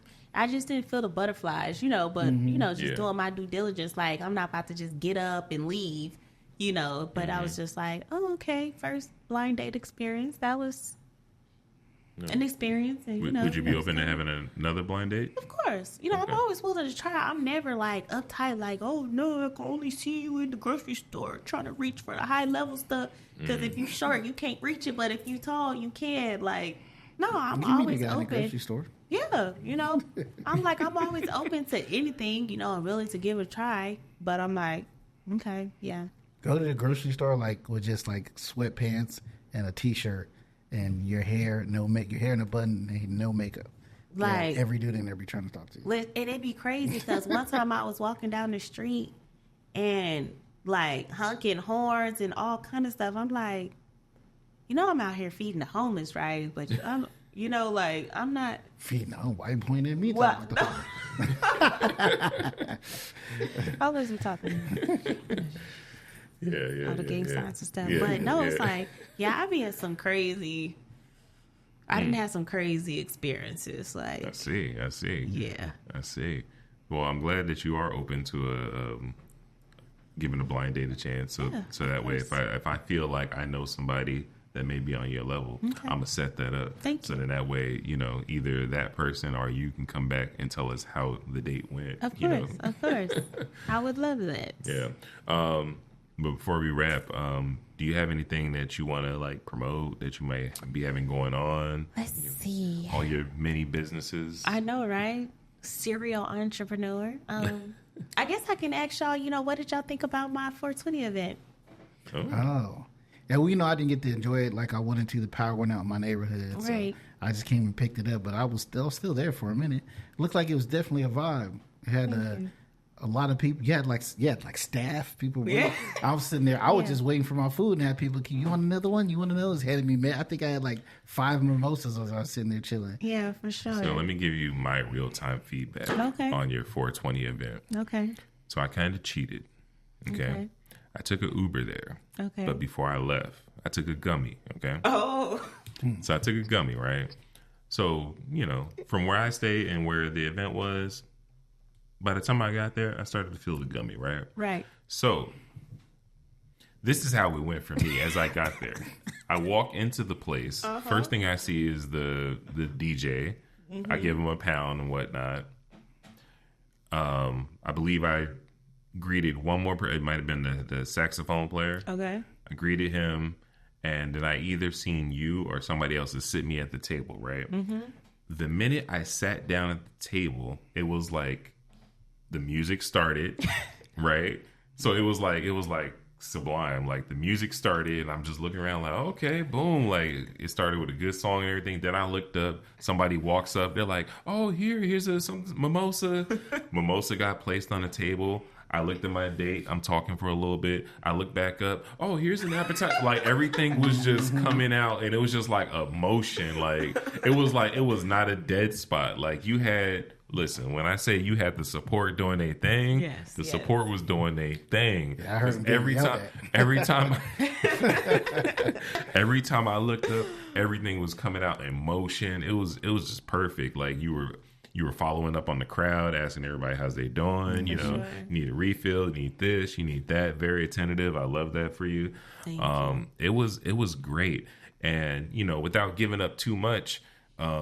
It was, I guess at one point it was originally going to be like more of like an outdoor type event. And, due to the elements that day, here we are in that Texas weather, due to the elements that day, you were able to audible real quick on the fly, and you brought it indoors like it was supposed to be that and way. you made it, you did the thing. Like I literally was talking to my date where like, I was like, I'm forgetting where I'm at right now. That's how good the ambiance and everything was. In my living room. Yeah. Well, I wasn't gonna say all that, but yeah, Yeah. we was in her living room, and I swear to you, if you just listened to the music, ate the food, and talked to whoever you're talking or whoever you're sitting next to, it felt like you were just in the middle of a nice live lounge restaurant or something. You definitely had the bar vibe because you even had like the TV. With It was. I had such a good time. It was awesome. And so that was my second time doing an infused event. So a lot of my guests that was there this time wasn't able to be present the first time. So they was like, man, run that back. But I typically host Thanksgiving. Okay. So normally it's in space because I'm like, I have a daughter who's about to pay for a sitter or, have a sitter when whatever they want to do, that's what they want to do. So I normally host Thanksgiving and I have that open, and I normally host New Year's to where it's a pajama jam. So now I have my applications open for matching PJs. I don't know if I'm going to host New Year's this year because I'm like, it gets expensive hosting events because when I host events, I want everybody to feel so comfortable and so relaxed, like nothing. So I always would do, so for this last New Year's, that was the first time that I actually start charging people. All the other years that I was doing it, bring your bottle, you get an unlimited food, you get an unlimited drinks, the bar is open. That's and crazy. if you can't make it home, claim your spot to stay, you wake up to breakfast and bottomless mimosas. And I was like, all of this is a fee on me, and then I gotta clean, I gotta prep, I gotta clean up, everybody gone, and I'm like, look, it takes too many days to reset wherever it's at. And typically when I do that, I do it at my house so people can lay down, you know, find a space, whatever. And I'm like, it just became too much. And so I was like, okay, I still gotta run this 421. So I don't know if I'm going to do Thanksgiving this year. I don't know if I'm going to do New Year's because it's so much money. I mean, when I say liquor store, $700, $800, that's just liquor. We're not talking about food. I'm cooking, The you know. ultimate host, huh? Yeah, like, because I want people to have a luxurious experience. And the fact that I was doing it for free all these years. That's crazy. By just bringing a bottle. I feel you on that because I've done little small things like that. And yeah, it can get costly, you know. And then they wonder why I'm sleeping in the corner. Because I'm tired. Like, y'all have a fantastic time, though. Yeah. Like, don't stop the party just because I'm taking my nap. And it might be to the morning when I wake up. But what's coming up next? All the Juneteenth events. So there's a list of events for Juneteenth. If you go to Juneteenth Strong, I am the sponsorship coordinator with Unity Unlimited, which is associated with Miss Opal Lee, the Dr. Opal Lee. She is 97 years old. She is the grandmother of Juneteenth, and she has definitely paved the way for not only people locally, but globally to understand what Juneteenth means and how long it took the 2.5 years to basically have the slaves free. So we have that host of events. I'll send that out to you guys in case anybody wants to be in the walk. The walk is June 19th. It will be at the African American Art Museum in Dallas. We'll be just walking around the museum instead of going from one distance to the other. We have a couple top special guests that will be there. So it's something that you definitely do not want to miss and definitely want to partake on because Miss Opal actually still walks the walk. And if a 97-year-old lady could walk in mid-heat, like there's no excuse for anybody. Didn't she get recognized recently? Yeah, she just graduated from honorary doctor degree from SMU. You know, she has a farm, you know. I saw her on the news. Yeah, in Fort Worth. So it's just a lot of different things that she does. We have different events, you know, throughout the month that I can send. So if y'all want to post that, that's cool. As far as me, normally I just do random stuff. I have a nonprofit. It's called Exquisitely Tailor Made for You. It caters to the homeless and underprivileged youth. So if there's anyone out there that wants to donate any clothes, shoes, anything, just cleaning out your closet, I would be able to take those donations to give back to the community. Most of the time I just cater to Lancaster area, downtown Fort Worth.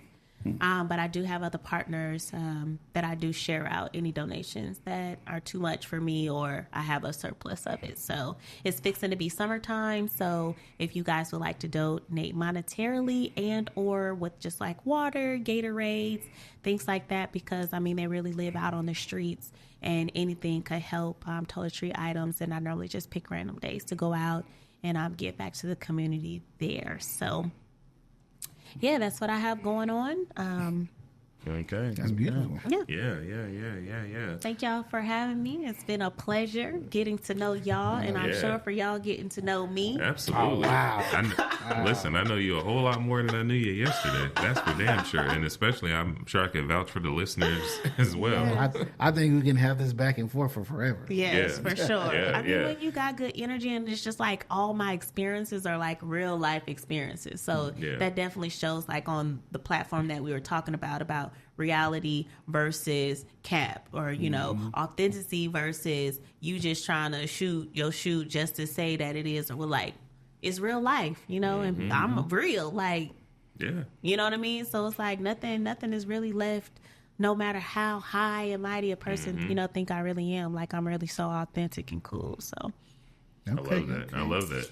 Well, thank you for sure. That was an amazing episode for sure. Thank you. Long episode. And it's like I always say, like, share, subscribe, and comment. This is Verbal Gunplay, and we out. Peace. Tell me what you sippin'. No, I gotta get it even though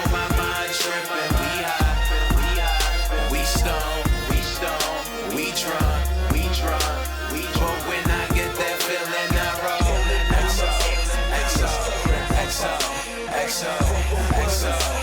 But when I get that feeling, I roll. XO, XO, XO, XO, XO. But when